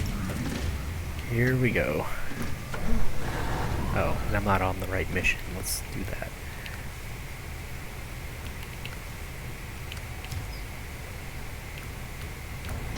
Alright.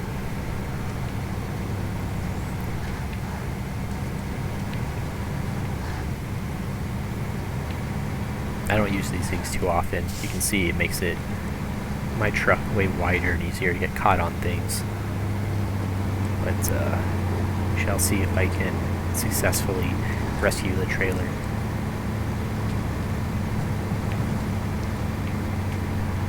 And again, if it goes well, this will be slightly faster than redoing the whole thing. Plus, I can get my trailer back without having just to abandon it where it is. So that's $5,000 saved, which at this point isn't that much. I have plenty of surplus money. Like one trailer is not going to make a big difference. It looks like I'll end up having to do this at night, unless it's morning. Yeah, no, it'll be nighttime by the time I get there.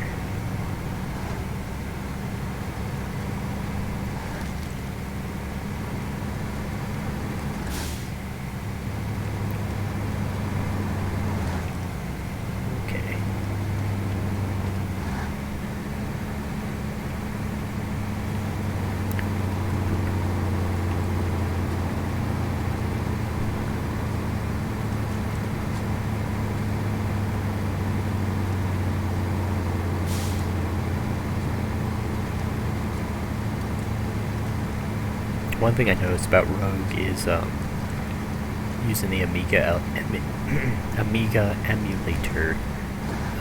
It captures all of my keyboard input, so I can't mute myself. So I have to like Alt-Tab just to mute and unmute. So that'll be interesting to try to remember. My setup is what is it called? I use Amiga Forever, which is a company that owns the Kickstart ROMs that you can license. So essentially the operating system. But I don't like their interface. It's very bare bones, so I use what most people use, which is UAE, which is Ubiquitous Amiga Emulator. And that works really well. I have it all set up right, the way that works. And then I'll play Rogue. But yeah, I mean, I seem to remember when I was a kid that there were some sound effects, but when I was recording it the other day, nothing was coming through the audio, even though I had audio turned on. So I'm like, well, a few sound effects here and there isn't much anyway, so I'll just turn it off.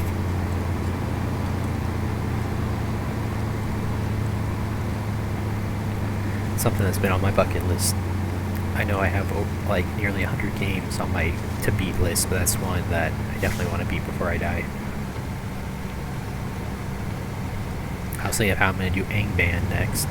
I had it set up before, first time I did recordings of it, and basically I have to just do an entire desktop capture of my screen because it's a multi-window game and you want to see everything that I can see, all the information, so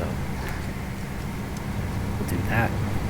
I'm still not decided whether I'm going to do a cheating run first, a cheat death option, because that's a good way to practice, because anytime you die, instead of losing completely, it'll just teleport you to the surface. And the last time I did it, I kept track of every death, and I think I died like 2 or 3 times. So it was a good learning experience. I died to things I'd never experienced before, so mostly through a bit of recklessness, because I was willing to take risks with stuff I didn't know about, and it got me killed. So that's something to learn from, is if I don't know what it is, then take the time to either get away from it or try to understand it carefully. Just a bit of overconfidence that killed me.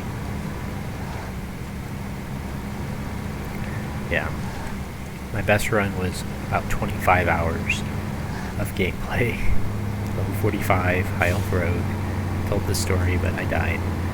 It was very sad. And my cheating run was more recent, a few years ago. But I never followed through to do more practice.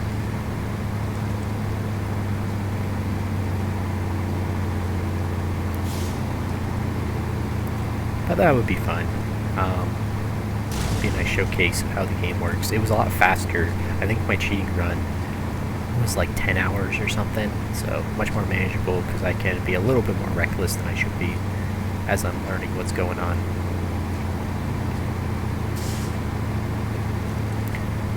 Plus, a run doesn't end from dying early. You just add that to the death count.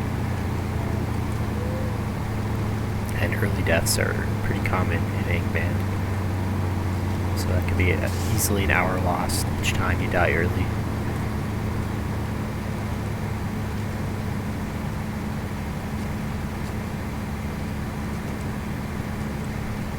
I might use the convention once I start a real run that a lot of people use in the community, which is once you're ready for a serious run, you name your character, and then with each time you die, in order to keep track, you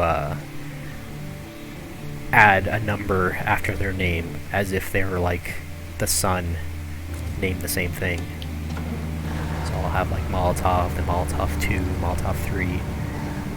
So it gives people an idea once you post it on the leaderboard that this was really like your 4th iteration of trying to beat it with this character.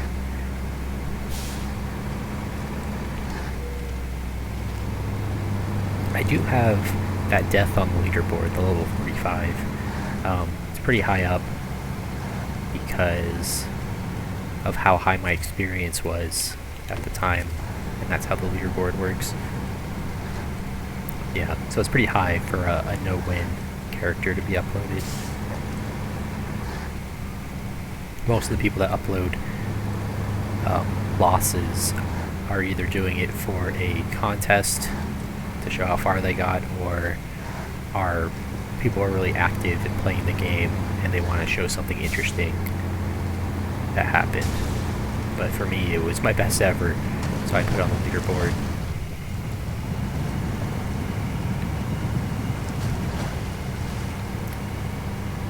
Alright, well, if anyone's just joining us, we're going to rescue a trailer that's stuck on a mountain. It flipped over. It has all of the things I need to get this warehouse. So the goal is to not only fix the trailer, but pull all of the materials up. Now that I think about it, what I could do is just ignore the dumb trailer, grab a material, drive with it, attached to my crane, and then just dump it off in a safe location, go to a trailer store with my truck, drive a safe way around to pick up the materials, and then put it back on. So that might be what we do, because that trailer may not be salvageable. It's a very heavy, obnoxious trailer, so I'm going to try to pull it up the mountain, but may not work at all. So first what I should do is just grab all the materials and get them moved out of the way, since they're exactly what I need.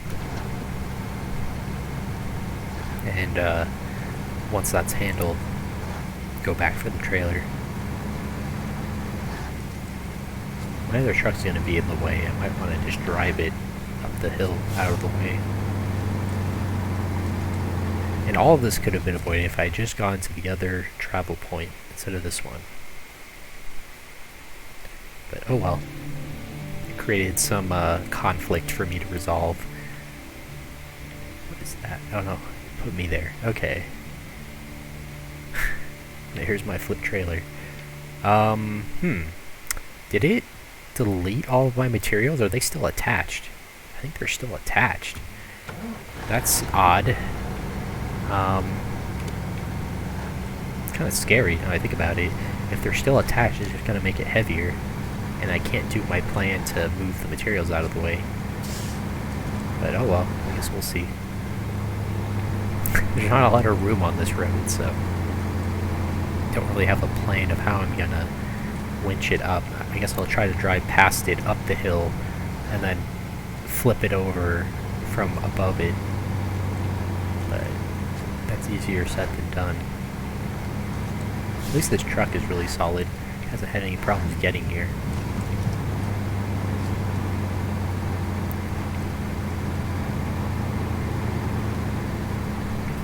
It's so bizarre. I've never seen a trailer flip entirely over and not drop the cargo. So something weird's going on. Maybe it'll fall off as soon as I touch it.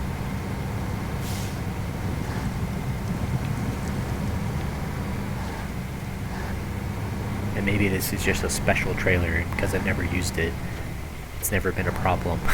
It just flipped right over. Okay. Yep. Everything fell off as soon as I got near it. Okay, cool.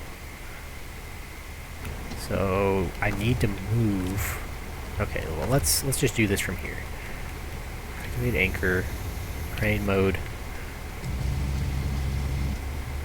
Yeah, it's blocking my access to the materials. Can I grab the material? I'm gonna try. Nope. Yeah, it's blocking me pretty bad. So we're gonna yank this. And wouldn't you know it, it flips right back over. Did I release? Now I released. Okay, this might work. I don't want it to fall down the canyon because that'd be annoying. So what we're gonna do is we're gonna try to reattach. Light on, engine on. This might actually fix my problem of getting it up the mountain. As long as I'm not stuck.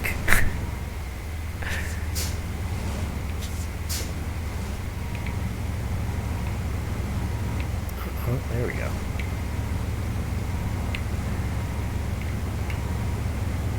What is happening? Oh yeah, the back tire's stuck. Yeah, it's not good to do this at night.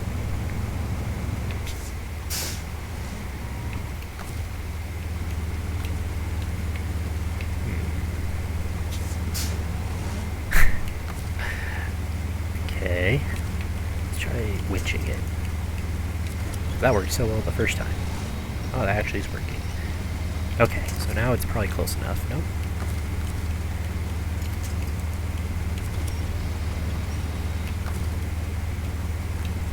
This is real sketchy. This could easily just blow up my truck. But I'm willing to risk it.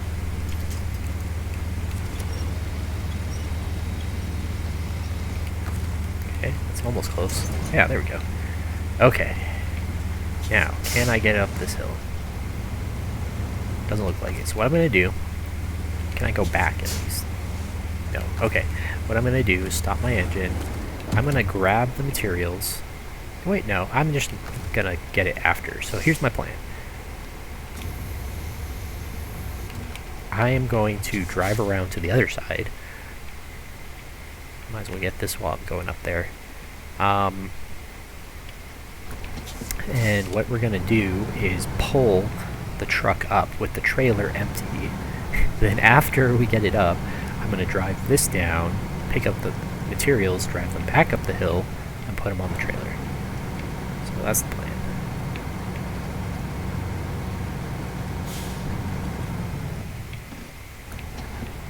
I don't even know if I can fit in there. Well, I guess we'll see.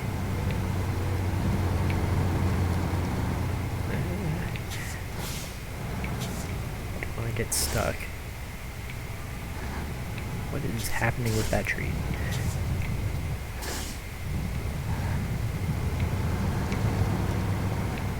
Okay, this is possible.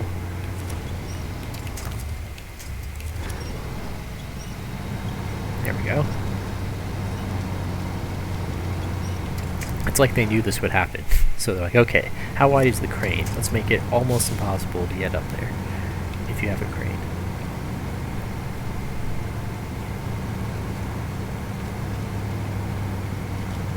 I wish it wasn't nighttime.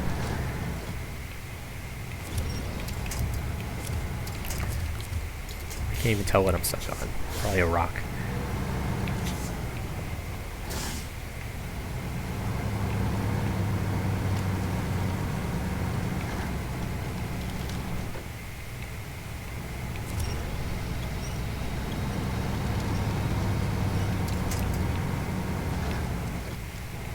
Hope you all are enjoying this rescue mission.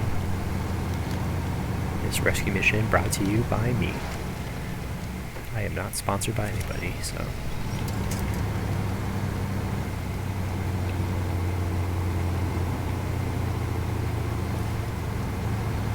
Alright. Yes, that is definitely something I want. Good upgrade. Okay, so what is the safest way down? Basically no safe way down, so we're just going to drive down. Gotta get past trees, that's my main concern. So I don't care if I go off a cliff as long as I'm not stuck in between trees. Because cliff I might survive, trees can get me permanently stuck.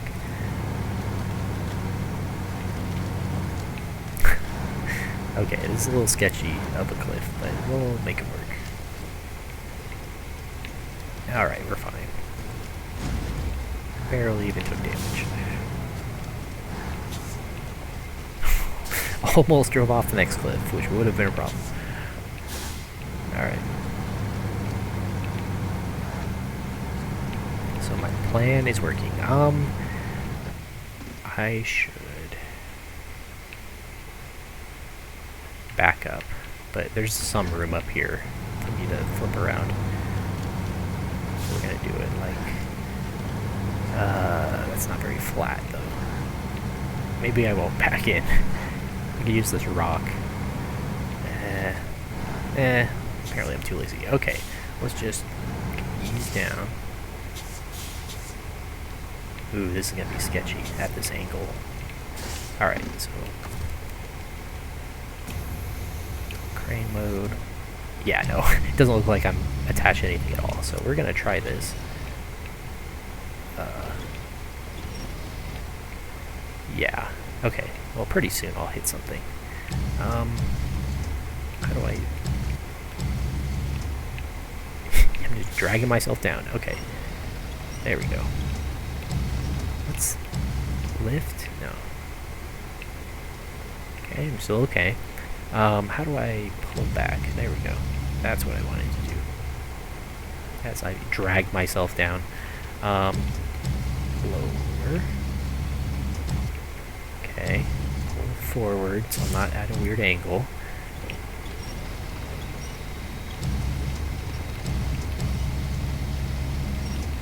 Yeah, this is scary. Okay, well. Let's switch back.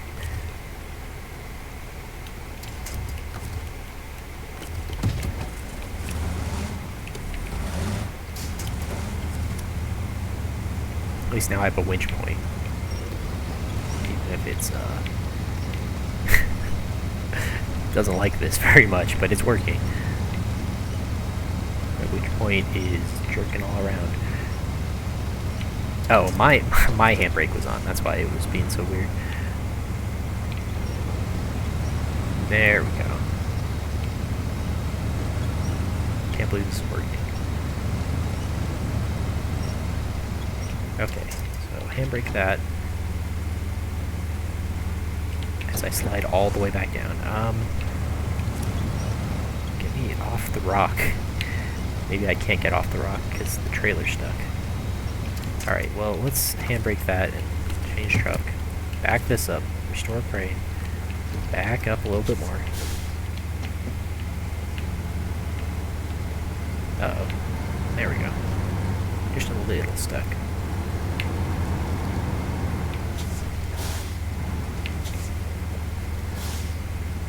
This might be a good spot, actually. So let's handbrake, anchor, change truck.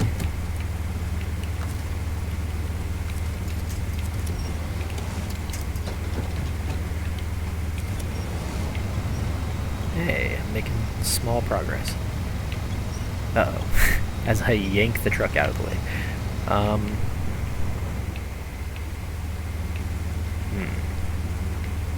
wish it was daytime so I could see what's going on. Okay, so it's... I gotta get even further to the right, it looks like. Well, that helps a little bit. Oh, it's like another inch. Oh. I think that's it. I think I did it. Okay, handbrake on. Rescue operation is succeeding so far.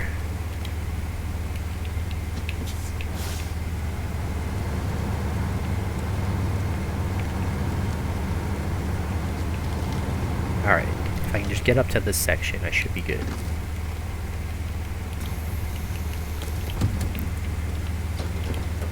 Okay. Oh, I'm not even connected to the truck. Well, this tree seems sturdy. Okay, almost safe. Just gotta move my truck out of the way again.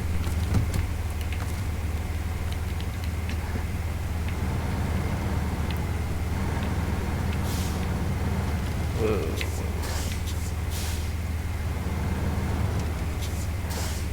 You know what? This is probably a good place to park this. Get it just on this rock. It's out of the way. Or I could just drive down this hill a little bit. That's fine. There.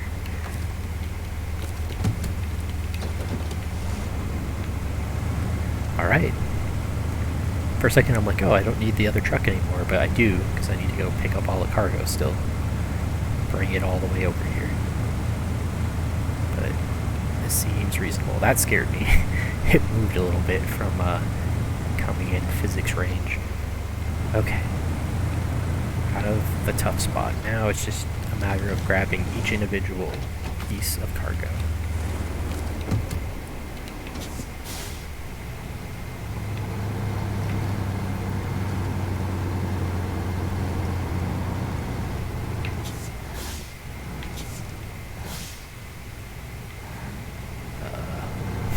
Hard to see what's happening.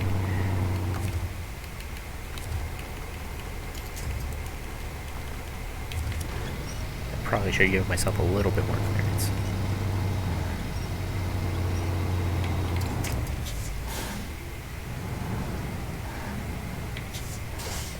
By moving this truck a few feet forward.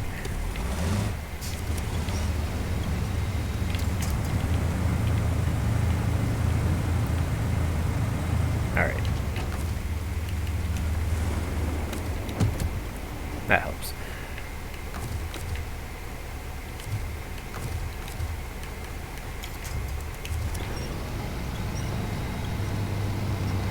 Okay, do not flip.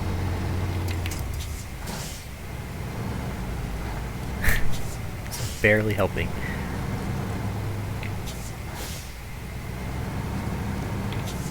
Okay. Yeah, we're gonna winch myself up before I die. Oh, I think I got it. Nope, no, we did not.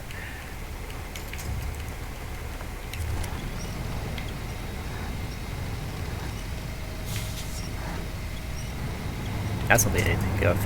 Drive forward while winching backward is what fixed it. Well, I got really acquainted with this little hill that I probably have never driven on before. Okay, all of the cargo is here. Just a matter of grabbing it all.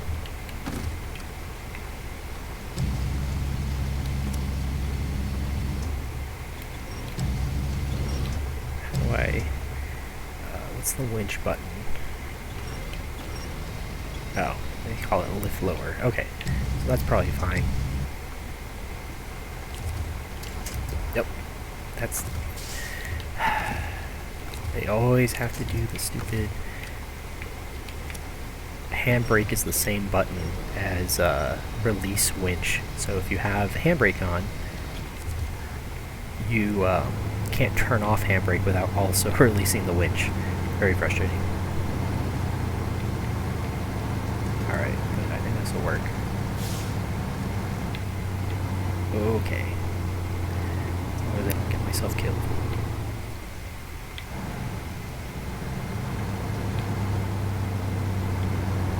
There we go. This is gonna be really funny if I get down to this and like the last piece of cargo I flip or something. Which I say as I almost flip right here. Okay. Let's just stop there and anchor for safety. Alright. Let's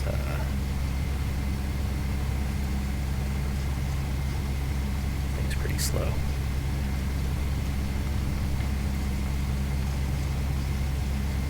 Well, this is the best I can do.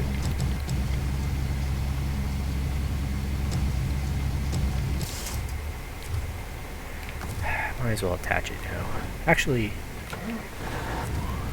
attaching it may not be a good idea, because I think I can stack multiple on top of each other, and then at the end, and then when I pack it, they'll all be correctly packed. So we're gonna try that. Hey, and it's daytime. I should have timed how long this was taking to rescue this.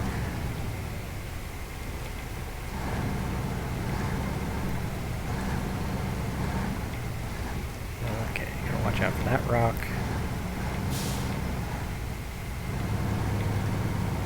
Alright.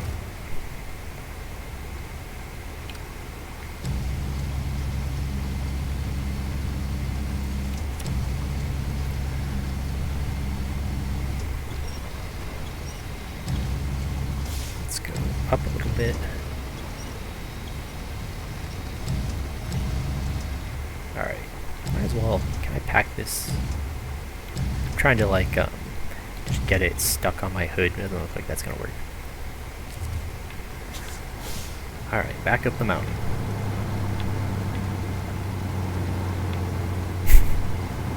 Now it's hitting everything. Oh, you can you see that? Oh, you can't. Interesting. So, I got a message. Yeah, it looks like my friend is wanting to join. I am already in co-op mode, so he can join as he pleases.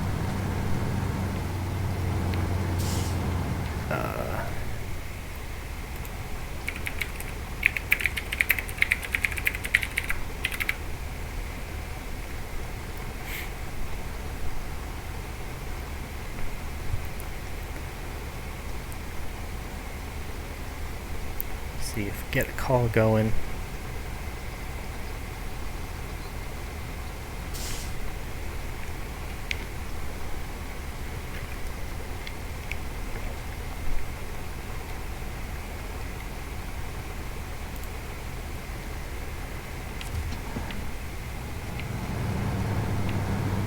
Oh, okay.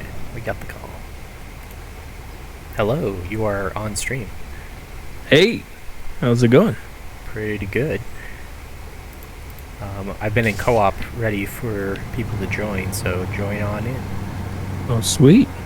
I hope your game was fun. I spent the last half an hour rescuing one of my own trucks.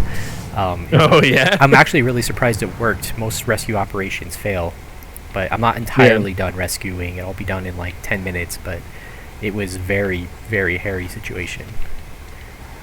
Yeah. But basically, I was driving up a mountain with a fully loaded trailer, and I got stuck, and I tried to detach the trailer, and it just flipped over. Oh. And so I'm really close to delivering everything I need to the location, but my truck and the trailer are just stuck on this mountain. So I took one of the big cranes, and I managed to save my truck, save the trailer, and now I'm doing the last step, which is going back for the cargo and bringing it up one by one with the crane to put back on the trailer. So it was a big involved process. I felt like I was Apollo 13 or something, getting all this saved. No, that's not the right button. But yeah, like this was my plan for this session. Was I was gonna build this garage here in Russia. So I'm really close to completing it. So I guess you can start whatever you feel like. There's still a lot of stuff to be explored, especially on the second and third and fourth map, which I haven't even been into. Yeah. So feel free to do whatever you want until this is complete, and we'll figure something out. Okay. Let's see. You've already gotten all of the watchtowers here, right? Yeah, in the first area. But I haven't in the second area, so that would be something useful. Also, as soon as this is complete, I'll have the next garage. You can just teleport to this third area. Oh, sweet. That would be nice. Yeah. So you can get used to the good old Russia mud. Let's see, what level are you? Yeah, I have never played on this level. Yeah, because you don't need great tires. You just have to be a little careful and stick to the roads as much as possible. Because some of the areas, like, even with wet tires, they're not really traversable unless you have an amazing truck. Oh, okay. I already got the personnel carrier, the tank thing. I'll show you where that is once you get in the game, so that you can get it on your file. Wow, I am stuck. I have one piece of cargo left, and I am like, what is going on? Okay, I have to go down the mountain one more time, pick up one last piece of cargo, but like, my truck is being difficult. But yeah, so take whatever vehicle you want, do some exploring. There's lots of upgrades I haven't gotten because I've just been completing tasks, so that'd be helpful. Okay. There's not a lot of easy tasks left on the first map because I did most of them. There's a few, like go get the cement or something that someone dropped, you know. It seems like a lot of people drop cement in this world. Yeah. But yeah, just whatever you feel like. How's your day been? Been good. I just worked most of it. Nice. I went and got an allergy shot, which is Oh. nice. What does that mean? Like an allergy test or a shot for seasonal allergies? A shot for seasonal allergies. I see. Let's see, I'm kind of sick, so I've been like, this is what I'm doing today. Is I'm playing Snowrunner because I'm like, Yeah. you know, I'm like, I gotta do something. I was saying on stream that over the weekend I didn't feel like streaming because I couldn't even really talk. I was so sick, and I just local recorded because I'm like, well, I have the whole setup. Okay, for a second I thought I just killed myself on accident, but I like got my the back of the crane got jammed against a rock as I was rotating, and it like almost flipped my truck. That was real scary. Anyway, yeah, so I've been kind of sick. I local recorded me playing Rogue because I want to finish it. And I was just getting it ready for stream, even though I wasn't streaming. But yeah, Rogue, it's a good old game that I've always wanted to finish, and it's very frustrating. So usually I'll play like half an hour at a time because I get frustrated by losing. Yeah. Because you know there's not a lot of content, so it's just like dying to the same things over and over. Yeah. And so I managed to do 2 hours, though, in preparation for a stream, and I'll probably stream it until I beat it at some point. No, cool. was mentioning how it's going to be a very boring stream because there's no like music or anything. And even with games with music, I have to turn it off, because of copyright. So there's so many games I want to play. I'm like, yeah, it's going to be silent for the whole time. Yeah. So I'm not sure how I want to handle that with like copyright-free music or just me talking the whole time just to fill the air. Yeah. I don't know. That was interesting. So if you stack cargo on top of each other and leave and come back, they like melt into each other. And when you come back into range of them, they like, it was, I don't know, the stream saw this, but it, like, they unmelt. It was very bizarre. It like slowly stacked back into normal physics instead of being inside of each other. I was really worried for a second that they were gonna like glitch out and like fall through the ground or something, but it's like, no, we'll just slowly return to normal physics. Very weird. But yeah, I'm almost done with this, and then we'll have a garage. Weed. Yeah, apparently I turned the Discord overlay on for the game. What's interesting is that I guess it's a separate layer or something, because it's not showing up on stream. Oh, no? But it shows whenever you talk. It highlights your Discord name on my screen. It's like blocking the top left corner of my screen. I should probably turn it on. Sorry. No, it's just funny. I'm like, why is that on? I'm like, oh, I must have turned that on the first time we played, and I just forgot. Yeah. It was... Yeah, that's... Okay, it's not showing on stream. This is how you... Okay. So I remember the shortcut to bring it up, but how do I turn off this overlay? I have no idea. There's no option for it here. I could move it. I guess I could move it to the bottom corner. No. Yeah, I guess that works. Hide window in game. I guess that'll work. That was the button. Okay. I keep forgetting what I'm doing. Like in the middle of like this complex crane operation. But yeah, so I've been a little sick, but otherwise been having fun. I'm sorry, dude. Yeah, I don't like being sick. I don't know why I'm sick so often, but it's annoying. Okay, so earlier I was saying I'm testing a theory. So on my screen I have all 3 units of cargo stacked on top of each other. My theory is if I pack the cargo, all 3 of them will perfectly pack. Okay, my theory was correct. So for the future reference, if you're trying to repack cargo, like picking them up and dropping them on a trailer, you just put them within the bounds of where the trailer is, it doesn't matter where, and it'll automatically work well. So you don't have to like put them side by side, you just stack them all on top and hit pack and you're good.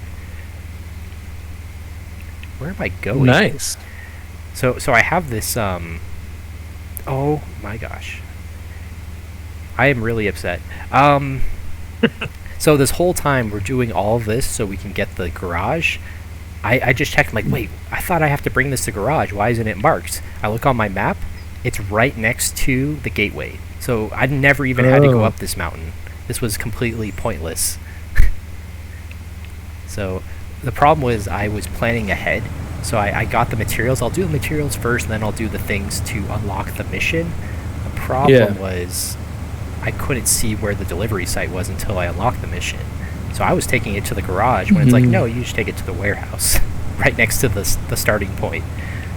Yeah. So all of that was a waste, but at least I have my materials back and I can get this stuff. Wow, that's just me being stupid, but I'm using this Volgograd Russian truck for the first time. It's really weird. It's a big heavy-duty truck. Yeah.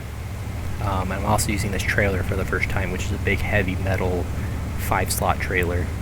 Oh, 5 slots. Yeah. I mean, the problem is this Volgograd can only use high saddle, so it's like the P16.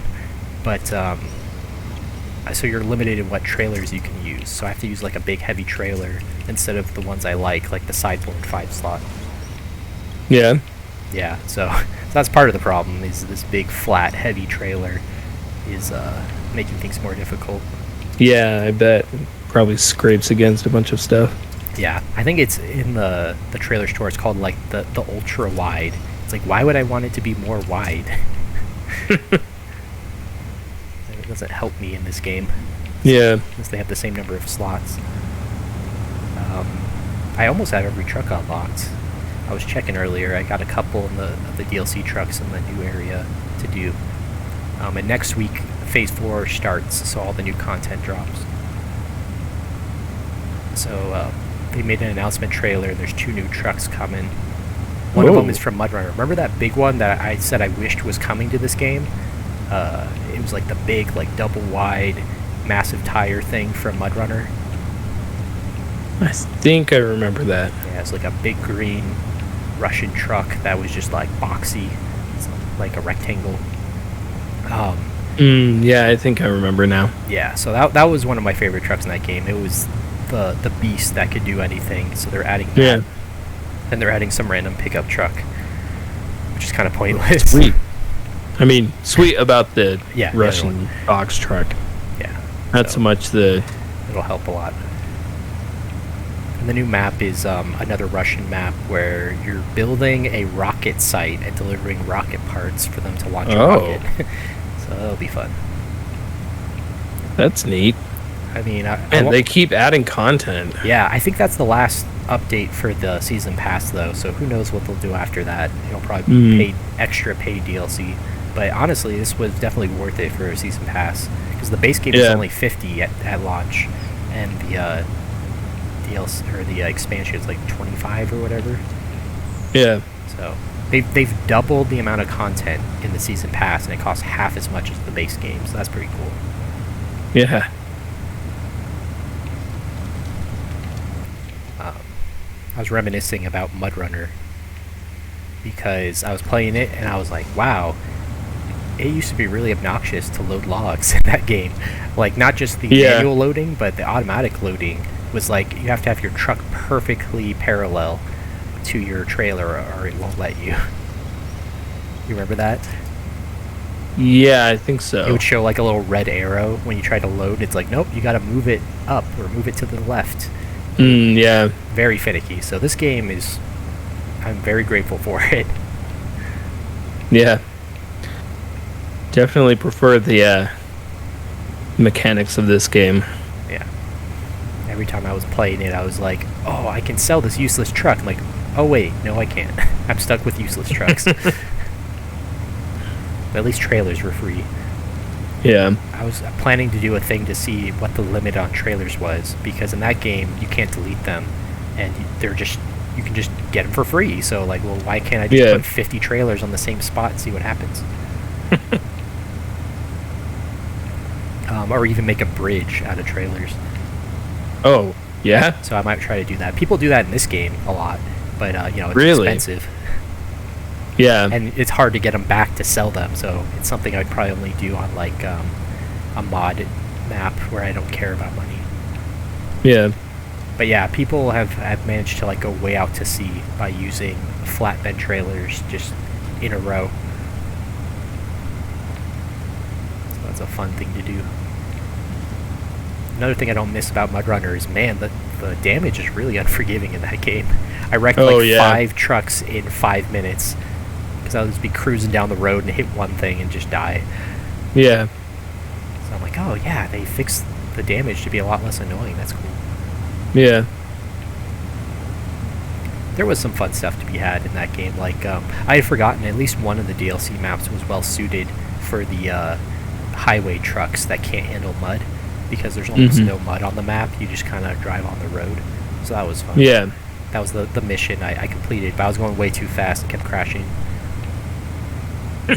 I realized this game just in general feels a lot slower. Like, you can't go as fast. Yeah.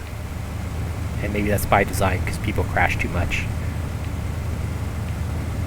Yeah, I've noticed that even, like, I'm just driving around in the mountains with a pickup truck, and when I've been driving on the roads, I just doesn't feel like I'm going fast enough. Yeah. Although most of my trucks don't have the freeway gear. What is it? Oh, yeah. I always call it the drivetrain, but it's the gear ratio or whatever. Freeway definitely is the fastest in this game. I put on everything when I get it. Yeah. So which pickup are you using? Which what? Pickup? Are you using the Ford or the Chevy? I think it's the Chevy. Okay, it's the Chevy. The starter one. Yeah. That's cool. Well, I guess there's two variants. There's the dually one and the regular one. I think it's the regular one. Yeah, it's a nice light truck. It works better than the DLC Scout that I got. The 750. Ford F-750. Yeah. Good point. But yeah, one of these days we'll get back on your server, get your stuff unlocked. No worries. It's kind of fun to explore these levels without having much of the unlocked content, and get a taste for it. Yeah. Russia 2, that first map is one of the best maps in the game. I mean, it's really difficult. There's a lot of things, like deceptive puddles that are actually like 10 feet deep and will kill you. Or like just the road being uneven, or roots coming out of nowhere and getting your truck stuck in a ditch. Lots of little things that are very well designed. Like, I fall off the side of the main road so many times because it's kind of treacherous. Yeah, I'm feeling real stupid right now. It's like I'm almost back to where the warehouse was. I'm like, well, if I had just kept the truck as soon as I teleported here and then saved it for later, I would have figured out, oh, I just go here. Yeah. But, oh well. So we make mistakes, and that's what makes the game a little more interesting. Yeah. So it's kind of fun to, in an interesting way, it's fun to make mistakes, because then you have more problems that you have to solve. Yeah. And I had a successful rescue operation. Like, that never happens. I always fail and give up.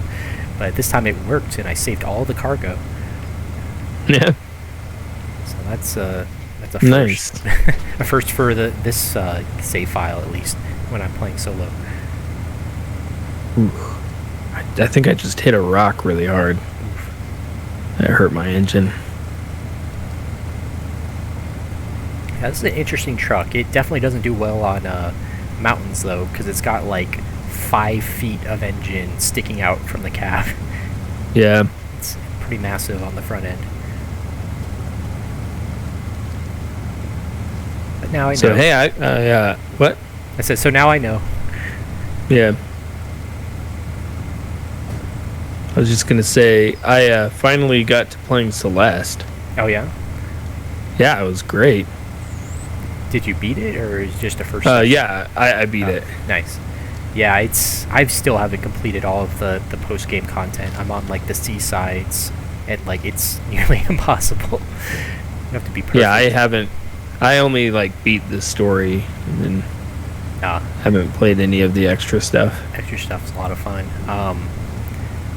So yeah, that means I've beaten the heart of the mountain and all the B-sides, but I'm like halfway through the C-sides, and I think they added those like way later, like they were free DLC essentially, because I'm trying to beat the there's more story if you get all the C-sides, but like it is really difficult. You have to do the most advanced techniques that basically speedrunners have to use constantly. You basically have to be a speedrunner to beat it. So it's pretty hard. And I play it on Switch, so it's with the Switch controller, some of the inputs are so precise and so many stacked right next to each other that I pretty much have to use a different controller just to have a chance. Yeah, I can see that.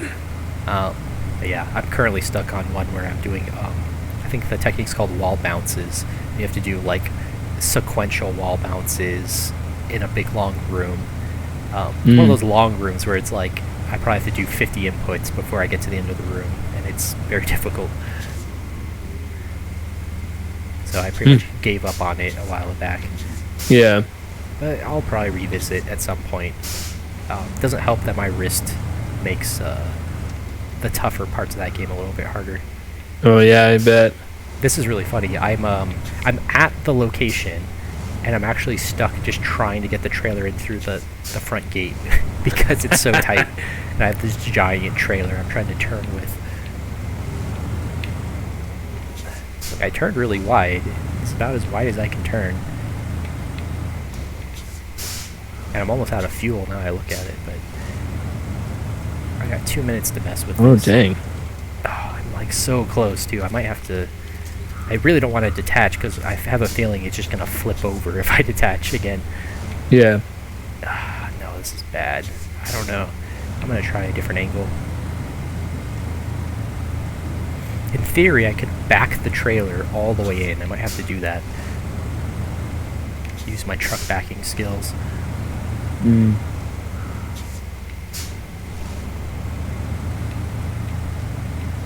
But, how's your scouting going?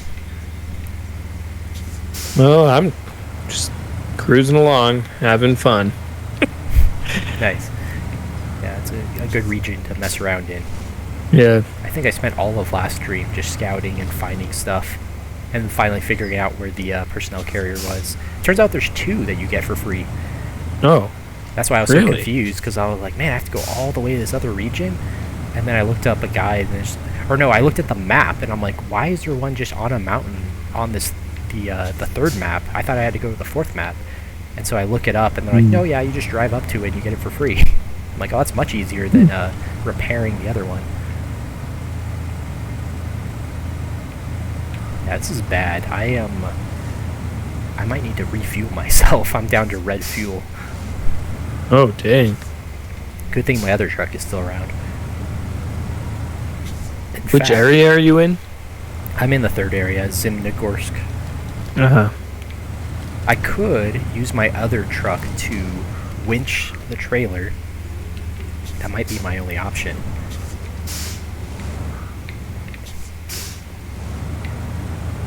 Because this trailer is just not going in here. Yeah. It's funny that this is where I'd get stuck, is just driving through a gate. It's always the last little bit that gets you. Yeah. I think I had a flip situation a little while ago where, right next to the ending and I flipped. I can't remember what it was, but that's never a good feeling. Yeah. Alright. Well, oh, I have another vehicle on this map I could have used, but I forgot I left this here for a long time. Oh, and there's you. Hey, what's up? Yeah. Alright, well, I'm going to my other truck to try to save this. Oh, dang it. I didn't mean to do that. I just accidentally traveled back to the quarry. Oh. Yeah, you hit the... Oh, they make that button. so easy. Yeah, there's no confirmation. It's just like, press the button, right? Yeah. And you're gone. Yeah, this is a weird map, the one we're on, Zimnegorsk. It's got a broken bridge you can't repair. You can drive in the river, but it's really sketchy. And then you have all these other roads that are pretty perilous in their own ways. Yeah. Like the southern road that goes east to west is the safest technically, but it's also a lot of deep mud, so it's very easy to get stuck. But everywhere else, it's like easy to flip. Like I just went the road that goes by the broken bridge, the high road, and it's like straight up a mountain between rocks. It's very treacherous. That's where I got stuck. So yeah, and then there's the east road that goes north-south. That one's okay. You have to drive through the river at some point so you can drown. But yeah, overall pretty challenging. And this could be the next thing once you're done scouting. Once we're figuring out what we're doing next, is there's a bridge on this map we can build that's really easy. I think it's like 1 concrete slab or 2 cement things. So that would be the next thing I want to do. Okay, so I'm here. I'm gonna try to pull this way.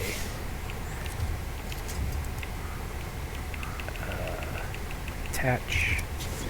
So are you stuck?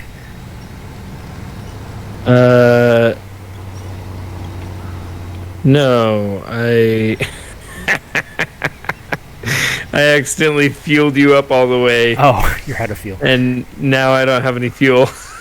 Oh, and it's my truck, so you couldn't get it back. Yeah, here you go.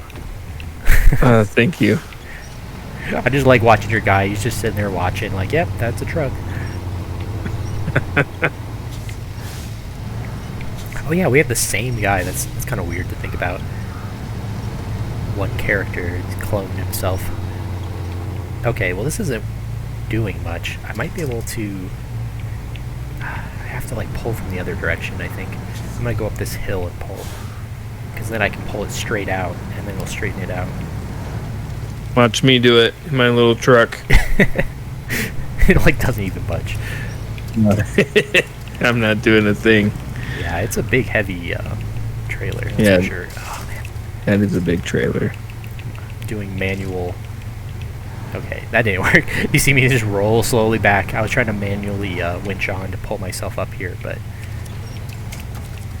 while I was trying to get the point, I just roll all the way back.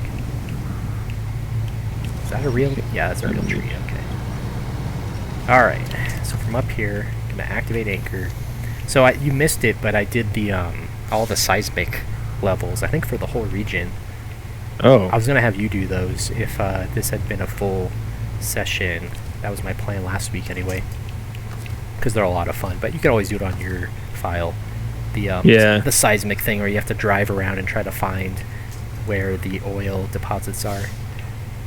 It's a different way of doing things. I think I'll use the crane. You ever mess with these giant cranes? No. Yeah. What's nice is you can lift stuff up like this.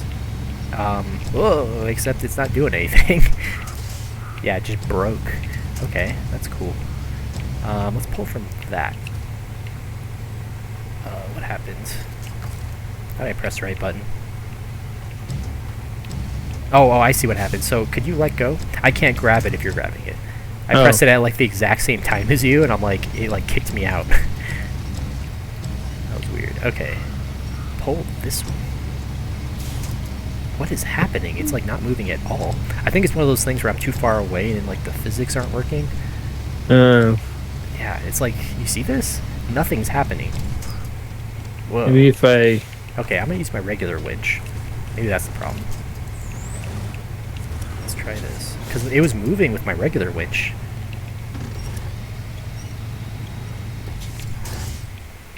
Oh, yeah, you detached it. I detached it? Oh wait, no, maybe you didn't. That time it snapped, sorry. See, this is so weird. I'm above it. Like, this should work. Yeah, something's being weird. I'm gonna switch the other truck. That might reset it. The physics. Oh, no, I'm out of fuel. Were you able to refuel this before? Maybe it turned itself on, because now it's completely out of fuel. Here, let me try. This is bad, because I'm almost out of fuel in my other truck. There is a fuel truck on this stage that I left here, so we could always go get that, refuel everybody, but... this is bad. I don't know what's going on. Did that not put any fuel in your... It said 0, so I think what happened was I left the engine on, or like when you were towing it, it turned the engine on automatically and it just ran out. Because it uses about 10 liters a minute, so in a couple minutes it would probably use all your fuel. And I don't know what's going on, but I tried to refuel and just like ate up all of the fuel. There's no fuel in this, so I guess you can't refuel someone else if no one's in it or something. I don't know. Yeah, this is bad. Well, I mean, I don't have any fuel now, so... Okay, so you can go grab my truck. That's, it's on this map. It's the Bandit. So it's up north a little bit. You drive that back here. It has a fuel attachment. Okay. I figured we'd need to refuel on this map. Yeah, this is bad. I'm gonna try to at least get this unstuck, because the way I turned the truck, it's in a really bad position. So what I'm gonna do is just put my fuel in it and just try to straighten it out a little bit.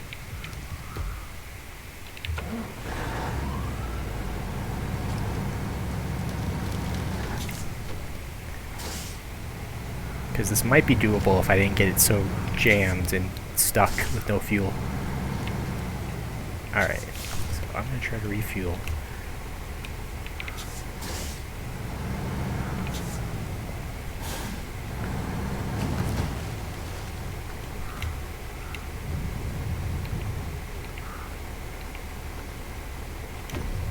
Alright, that's as much as I can spare. Stop engine, change truck. At least now I can unstick it. Alright. Not in the best situation, but it's at least not stuck now.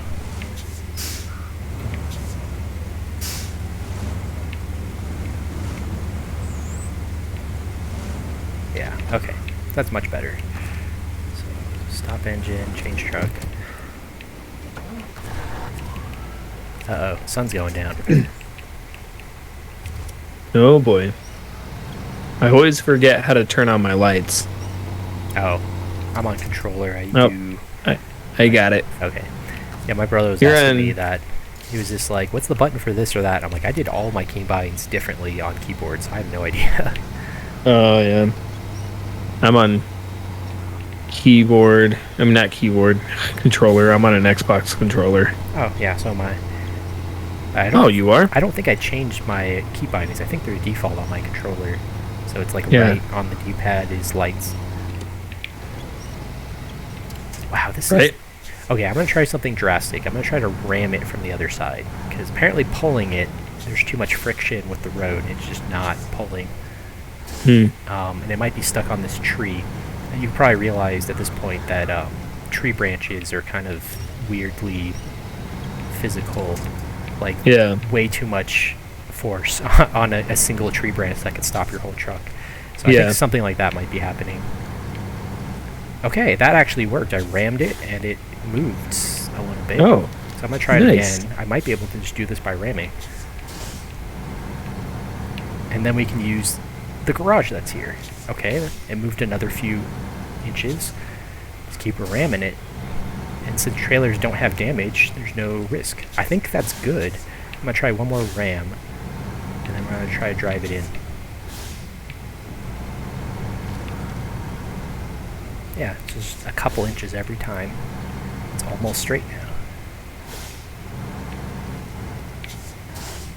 But yeah, I left that, in anticipation of this session, I left that fuel trailer up there because I figured we're going to be doing a lot of stuff on this map. And without a garage, that would be our only fuel. Is there no fuel in this It worked! I'm in. map? What? There's a trailer store that you can buy a fuel trailer and sell back, but that's it. Oh, Alright. nice. What should I do with the bandit then? Okay, I guess you can leave it wherever you are. Let me just check real quick, make sure we have the garage. We might have to do one more if I miscalculated. But is there a garage now on this map? Do I have to go discover it again? Geological research? Oh, okay. So maybe we do have to do one more seismic. That's why I originally thought. Okay, so what this means... Is it Zimnegorsk? Doesn't show it. Yeah, it's on this map. So, okay. We gotta decide who's gonna do this. You want to do the seismic thing, or should I? What it will require is you have to do... You have to get a truck, put the seismic attachment, and then drive it all the way over here to Zimnegorsk, and then do the mission. And while that's going on, the other person can do whatever. You know what you might want to do? The other person can just get the upgrades on this map. There's a couple I haven't gotten. And also the bridge can be built. That's a big thing we need to do. It needs 2 concrete slabs, so that's 4 slots. Oh, there is a garage on this map. Check it out. It's over here, on the right. So if you recover your truck, it should go to this garage. Sweet.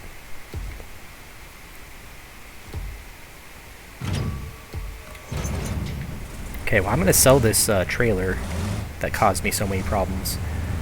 and then I'm gonna refuel everything at the garage. See, I kept thinking the garage was in the middle of the map, but this was it the whole time.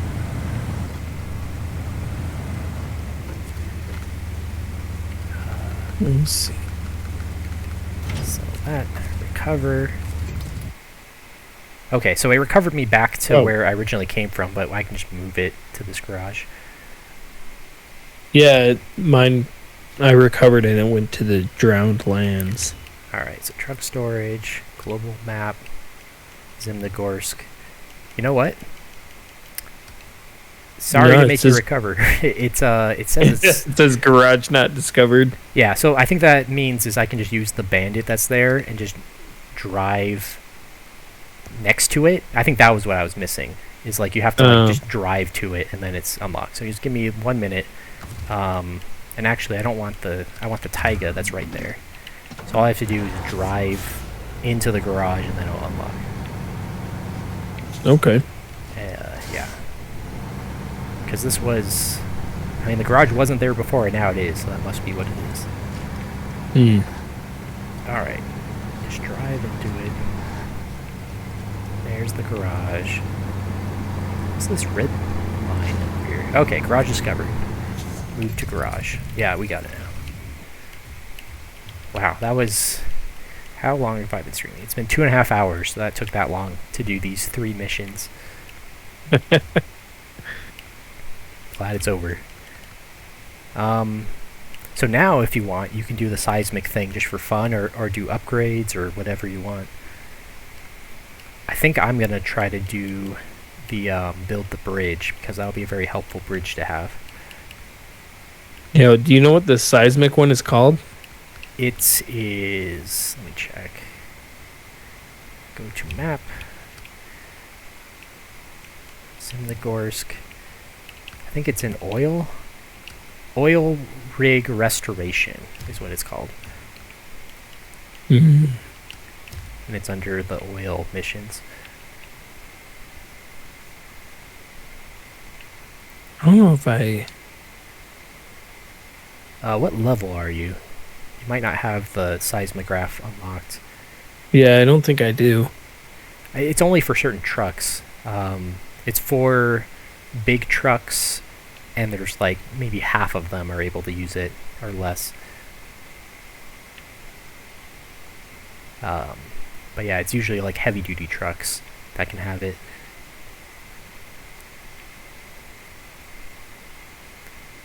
Yeah, I don't have any heavy-duty trucks. Okay. Probably get one.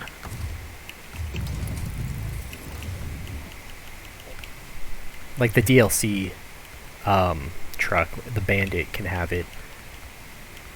Oh, wait. No, maybe I do. Is the Fleet Star a heavy-duty? Well, I might be able to have it. I'm not sure.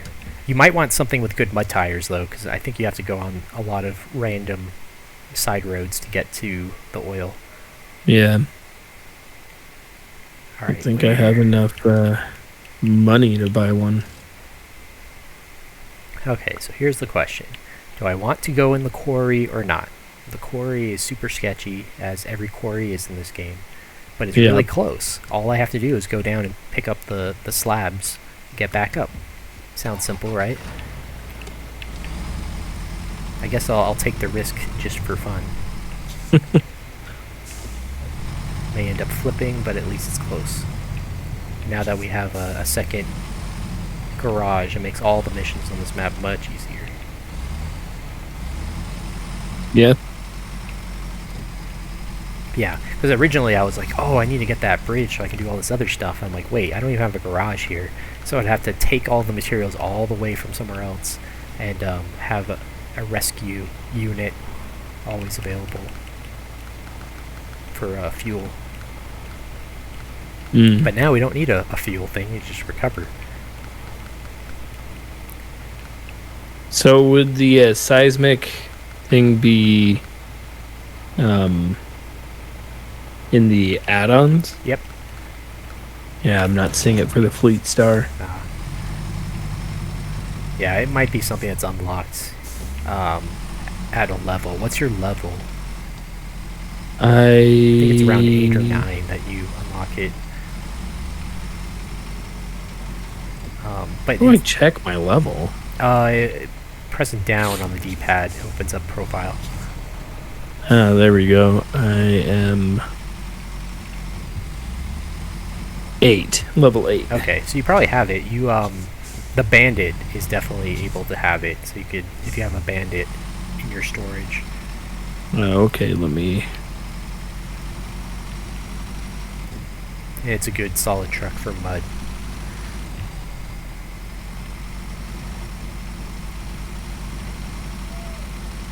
I don't think I've ever driven into this quarry. I think it's shaped almost the same as the one in Michigan. But, after experiencing Michigan, you kind of realize you want to avoid quarries at all costs. Yeah. But this will be fun. Probably need to mark this, actually. I have no idea where I'm going.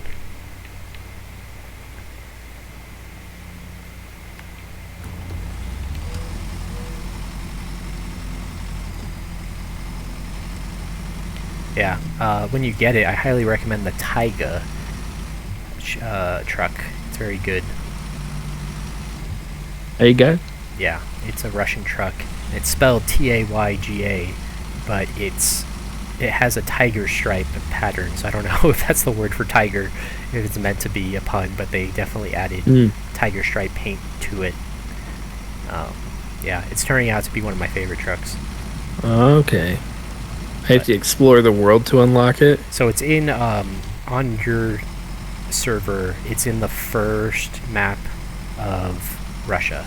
There's like 3 or 4 trucks you get for free in Russia. So I highly recommend, as soon as you feel like you have just any mud tires, even off-road, just go to Russia and get 4 free trucks.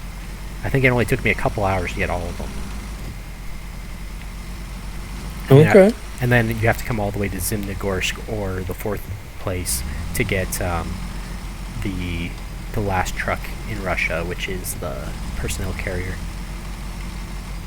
Which is very useful as a scout, especially when you get to Kola Peninsula, the Amandra in Lake Covid. That one's the icy place, and I found it's the best scout because it can deal with ice pretty good.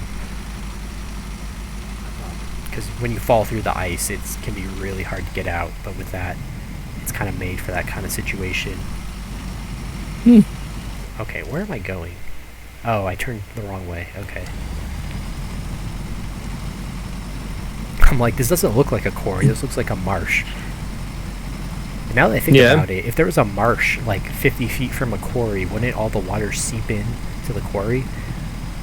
Yeah. Like, there would have to be like solid rock between them for it to not seep in. But it's like, yeah, it's like right next to it. I can see both at the same time. Just giant puddles of water right next to a giant hole in the ground. Very bizarre. Huh. It's like, have you ever watched videos of like electricians playing popular video games? Oh. And criticizing like the electric work in buildings and stuff. No, but that does sound funny. I've seen recommended to me videos like that, but it's other professionals that do other things. I'm going to try to drive down the side of this hill. It looks like the game is telling me I can do that, so I'm going to see if it's possible. There's just like a mudslide in the quarry, and it's like, well, it's not a cliff. Doesn't look like it'll kill me, so I'm just going to drive down it. Yeah, go for it. Alright, that worked. The problem is at the bottom, there's a hard rock that you slam into. Ooh. And I couldn't see because it's dark at night. Yeah. Alright, well, I got the concrete slabs. That was pretty painless. The question is, how do I get out of here alive? I have this giant trailer. I mean, I could try driving up the mudslide. That looks possible. I guess we'll see if my tires are good enough. Yeah, so I got used to a lot of the Russian trucks the last few hours of play. There's the Taiga, there's the Voron Grad is kind of okay. That's the one I was using that got the trailer flipped. It's a big heavy duty and it has lots of fuel, but it's kind of eh. Yeah. So I probably won't keep it. But I mean, as a replacement for a heavy duty like the P16, it's probably better than the P16 at least. Oh, okay. I'm pretty sure the developers intended that all of the Russian trucks on average would be better than all of the American trucks. And that you're not meant to take Russian trucks back. That's why you can't, if you're in Michigan, you can't buy a Russian truck from the store, but you are allowed to go to Russia, buy a truck, and move it back. So it's like, they'll allow it, but it's not really in the design for the game. Other than one achievement where you take like the worst Russian truck and complete a bunch of missions in Michigan. Yeah, I noticed that since we're in Russia, I'm unable to buy American trucks. Oh, yeah. You're more limited now. But hey, you can buy the Russian trucks. Maybe you can buy some that you didn't know you could. Huh? Get you started with some good mud experience. I don't think I've unlocked the loaf yet, which makes me upset. I want the bread loaf. The bread loaf? Yeah, there's a well-known Russian minivan that is affectionately called a loaf in this game because it looks like just a bread loaf. I think they even added a vinyl wrap for it that looks like a loaf of bread. I don't know if I just made that up because I wanted it, but like that would be perfect. Yeah. Which is one of the reasons why I want it. It's kind of a meme vehicle because it's not very good as a scout. It's not really good at anything. Yeah. It's just a minivan. Looks like a 70s minivan, like a Volkswagen, but it's in the game. It was really fun in the challenge. If you ever do that challenge, it's the only one I recommend right now. There's a challenge where you start with one truck and your goal is to go like recover a bunch of other vehicles and bring them back to the central village. And I think you have to rescue 1 or 2 loaves. But yeah, it's a fun little thing. Yeah. It feels more like playing Mud Runner, where you play for a couple hours and you're done, and it's its own map. So pretty fun. The other ones aren't very fun. Yeah. There's one where you have to go hit all the checkpoints on a very rugged, mountainy place, and you have like a scout truck like what you have. But like you have like 12 minutes or something, and I don't even know. Like I pretty much just launch myself off a cliff at the beginning just to try to save some time, and I still don't think it's possible. Oof. So I don't know. I'll have to think of what the developer wants me to do to beat that one. Yeah. And there's another one I tried. It was like very snowy, and the idea was that I think you have the loaf or some small truck, and you have to just get to the end of the level, and it was very difficult. There's a few sections where I'm like, I don't know how I can do this with just this vehicle. Like there's no winch point to get up this steep incline, and it seems like the only way I can go. But that one was okay if I could just figure out one part. Yeah. Yeah, it was more like having to go over uneven rocks like uphill and stuff, so very rugged, easy to flip kind of situations. And since you have no recover point, you don't have you have limited fuel. It's kind of a race to get there before you run out. Yeah, that would be tough. Yeah, so it's a pretty good challenge. I remember the oh, sorry. I was just saying the Mud Runner challenges were probably a bit shorter, but they were pretty fun. Yeah.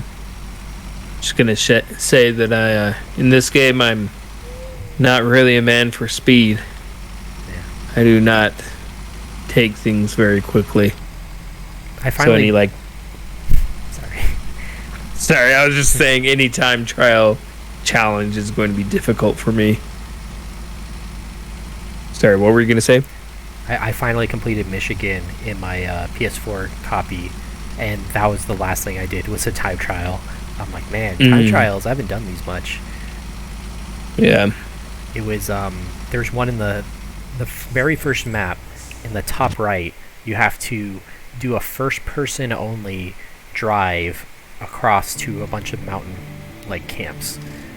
and the first person was what was killing me. I ended up using the untippable personnel carrier because I kept flipping when I tried anything else.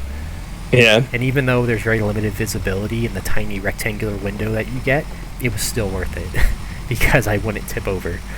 Yeah. All right. Well, I have the material, and now I'm scared to go the way I went before. I'm like, I'm not going up that mountain again. So we're gonna. It's weird when you come from this gateway. It flips you to point east, but I want it to be pointed west, so that's kind of annoying. I have to find a place to flip around, and there's no good place for that.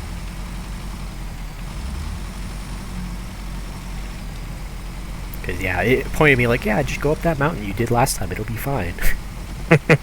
It's really the reason why I did it last time was it pointed me that way. I'm like, well, I wanted to go the other way, but let's go the harder way just in case. And I ended up wasting an hour just fixing that mistake.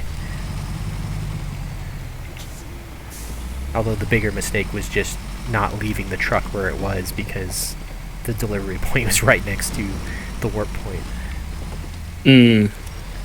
But it worked out. No trailer left behind. Exactly. Man, this bandit runs out of fuel so fast. Yeah, that's what I'm worried about. But at least you can have the attachment on top for fuel. Oh, what? I can? Yeah, if you, I mean, I can go refuel you if you end up running out, but it has an attachment that doubles the amount of fuel you can carry. So that's pretty good. And it has repair points, too. I never leave the garage without it. Let's see, where are you on the map? I'm in the quarry. Oh, yeah? At the top right. Why? Is that where the mission is? Yeah, it brought me over here. Oh, okay. And then I don't think it's showing me exactly where I need to go. All right, it's in the top right. It'll show you how far away you are. You just kind of drive around. Yeah. Use your own triangulation skills to be like, okay, I'm moving closer in this direction. If it's 500 meters, it can only be in this circle around me, so it can't be off the map. And I don't know. You gotta use your skills. Yeah. I guess out of all the missions in the game, it's the one that requires the most thinking, so that's kind of cool.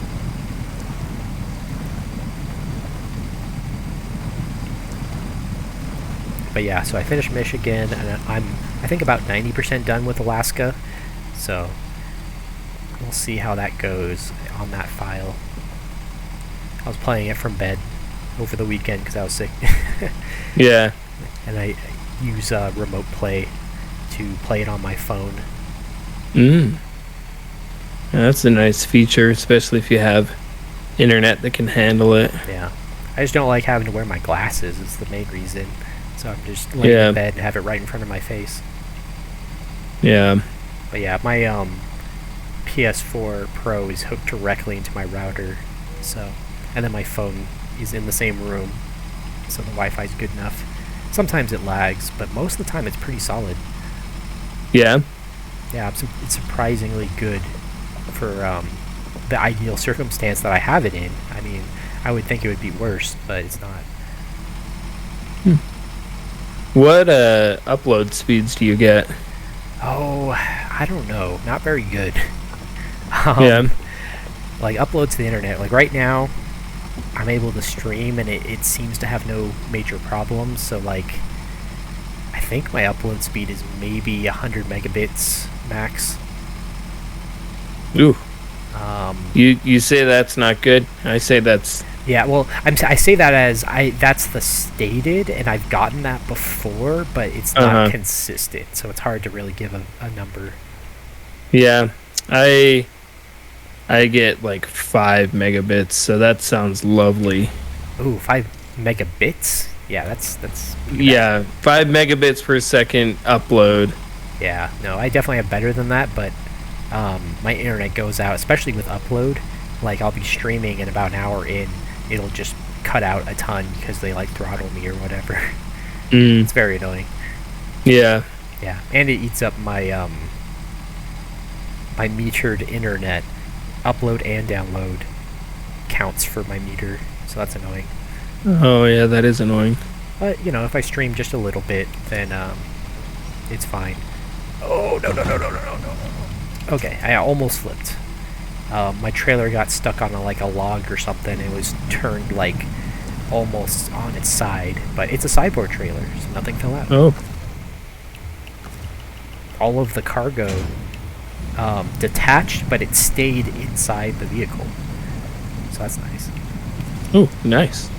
Yeah, because I heard a snapping sound, and it was the sound of the restraints on the cargo breaking, I guess. But yeah, they just kind of jiggled around a little bit and stayed inside. Nice. Yeah. I don't know what the exact angle, like, it's hard-coded in the game that at a certain angle of being tipped, that's when the cargo will detach. In all cases except for the really random physics thing that happened earlier, where my trailer just like did a 180 and flipped upside down but kept everything attached. That was very bizarre. Yeah. I think it was because I was trying to winch it, and so I was outside of physics range, and so it wasn't detecting that it was needing to detach until I got within range. But in theory, if I could winch it from far away while it was flipped upside down, everything would stay attached and I could flip it back up. But I had to pass by it in order to winch it properly. So everything fell out. Very bizarre. Yeah, this game, pretty buggy, but way more functional than most games that are simulations like this. Yeah. I was saying that Arma 3 got a new DLC. Oh, it did? Yeah, they added a Vietnam DLC, so it has missions, and apparently it's another co-op campaign that's meant to be played as co-op. But yeah. Nice. It's pretty cool. Again, I'm not really into shooters anymore because of my wrist, but that game, as long as there's not heavy amounts of shooting, I could probably get back into. Like you and I never did my favorite 2 missions. One of them is made to be co-op. The one where you have to track down your brother's body by going to every church in the entire world. What do you call it? Atlas? Or no, Altus. The entire island. It's a very creative use of what was already on the map, because the idea is if you go within the radius of the church, you'll have searched it. And so it's a randomized mission. So every time you play it, you're just going around checking every church until you find it. And there's lots of ways to get clues to know which one it is. And I think like after every like 10th one or something, you'll get another like squad out to find you and kill you, so it ramps up the tension. And once you do find his body, you have to pack it into a vehicle. As soon as you pack it into the vehicle, it goes into like chase mode, where the entire island is alerted to your presence and everyone's trying to kill you. Oh, that sounds fun. Yeah, it's pretty wild. There's a lot of options to make it less impossible. I always played it. I loved it because it has the best not necessarily co-op, but like single player co-op, I guess you'd call it, where you have one squad member and at any time you can switch which person you are. Yeah. Which I've never seen another mission do that. So I actually learned how to code that at some point and steal that code, because that's really cool.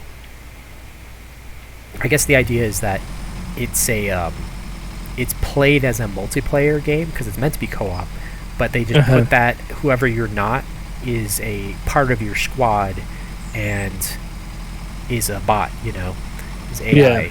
But what was genius about it is then they incorporate the multiplayer like respawn system to be like, okay, well, I'm going to be this person, and then it keeps everything in the other person's inventory and makes them an AI. which is Oh. that's the impressive part that I've never seen. Yeah. So you can swap back and forth without like killing them and respawning them or something. Yeah. Yeah, so I had lots of fun with that. I played it to completion several times. The other one was one that I have to mod to make it co-op. It was the fake CIA or Special Forces map, whatever it was. The mission is you have to find kidnapped CIA operatives, and it's also like a randomized mission, so it's never in the same place. But yeah, that one is like almost an RPG where you have lots of little mini missions, and every person on your crew is like a named person with a backstory and different skills. Like you have the one guy who's able to detect mines, and one guy's equipped with a sniper rifle, and that's his thing. Stuff like that. Yeah, and as permadeath, so like, oh, your people die, like they're just dead off the team, and you can just go be someone else, so you don't lose.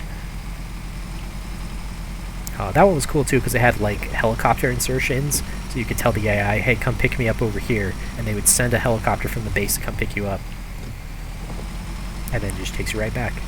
Oh, nice. So yeah, pretty cool. That sounds fun. Just have the AI do all that for you. It was, I describe it as my all-time favorite. I played through it multiple times. I got legit PTSD from it because it was so good. Yeah. Like you remember playing Arma 3, the campaign, and like the second mission where your commander steps on a landmine, like that really got me because I was not expecting that.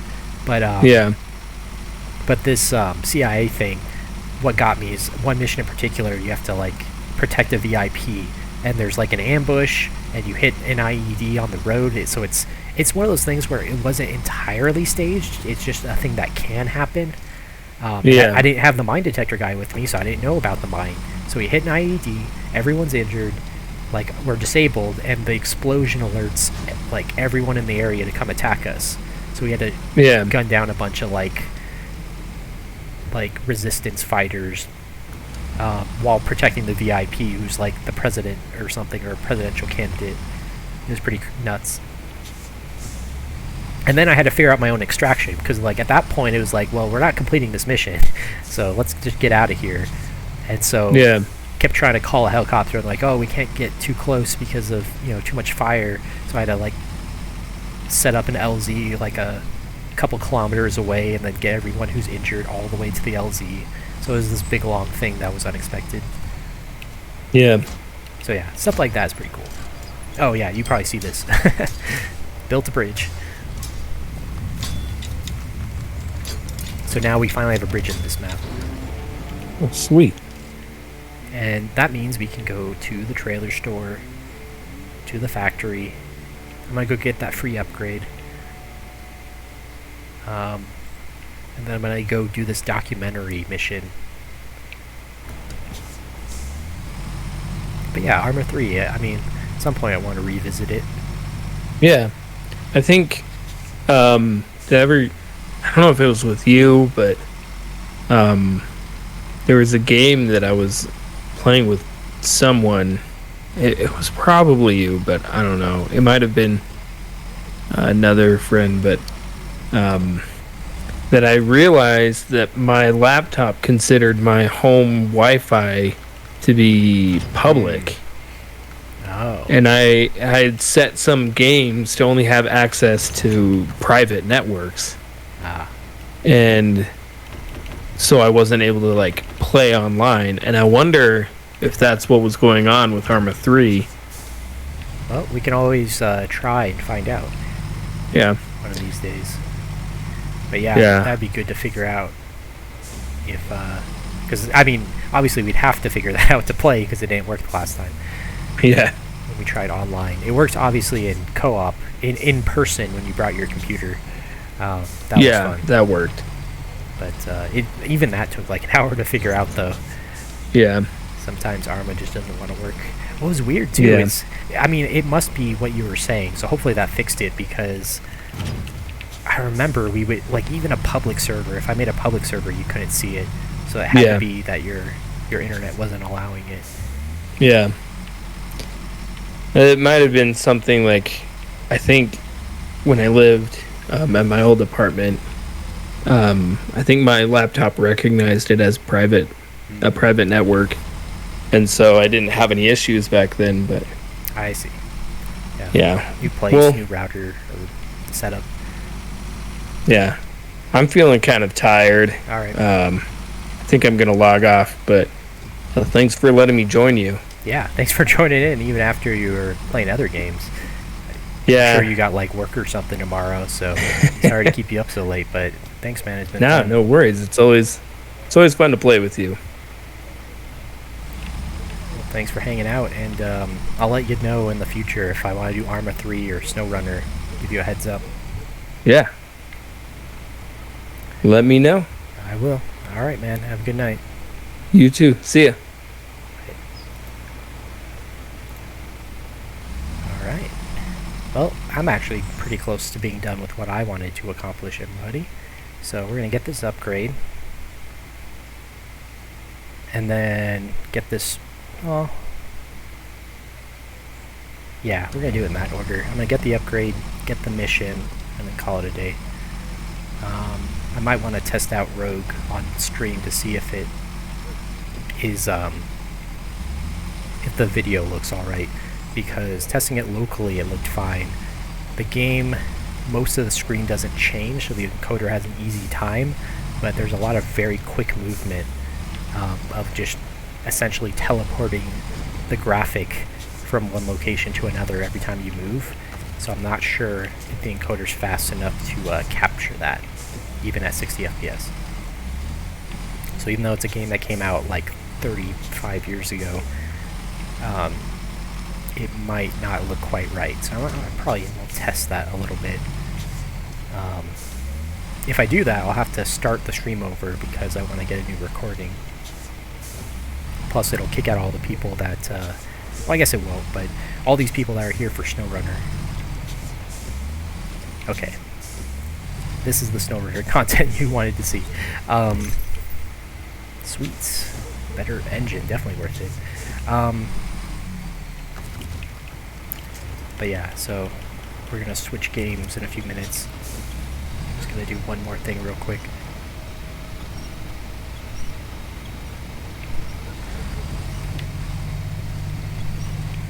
Alright. I don't know how that happened, but that's okay. I guess this tiny tree is killing me.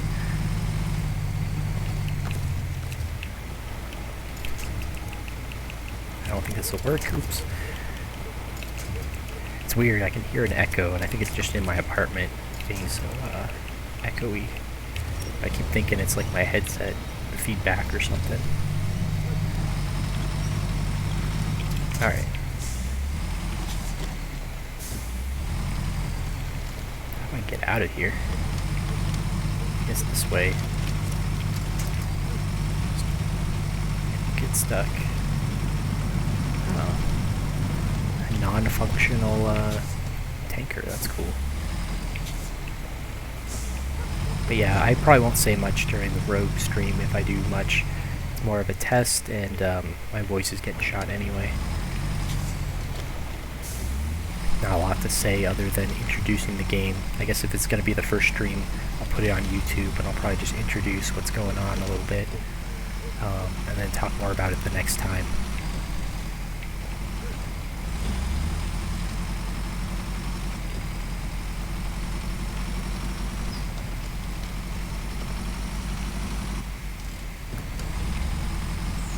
But yeah, this is a nice little map. Glad we finally got the garage done. Zimnegorsk. Did I say that right? Zimnegorsk, yeah.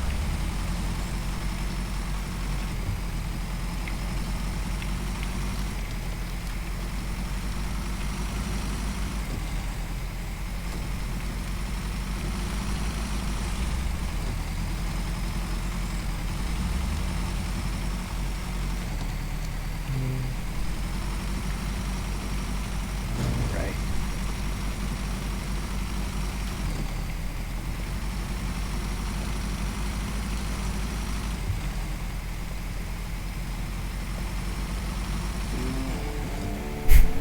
I don't really know why that's a mission, but okay. Alright, well let's clean up my trucks real quick. I guess I did clean them all up. So we're gonna call it there. Be back in a minute with Rogue.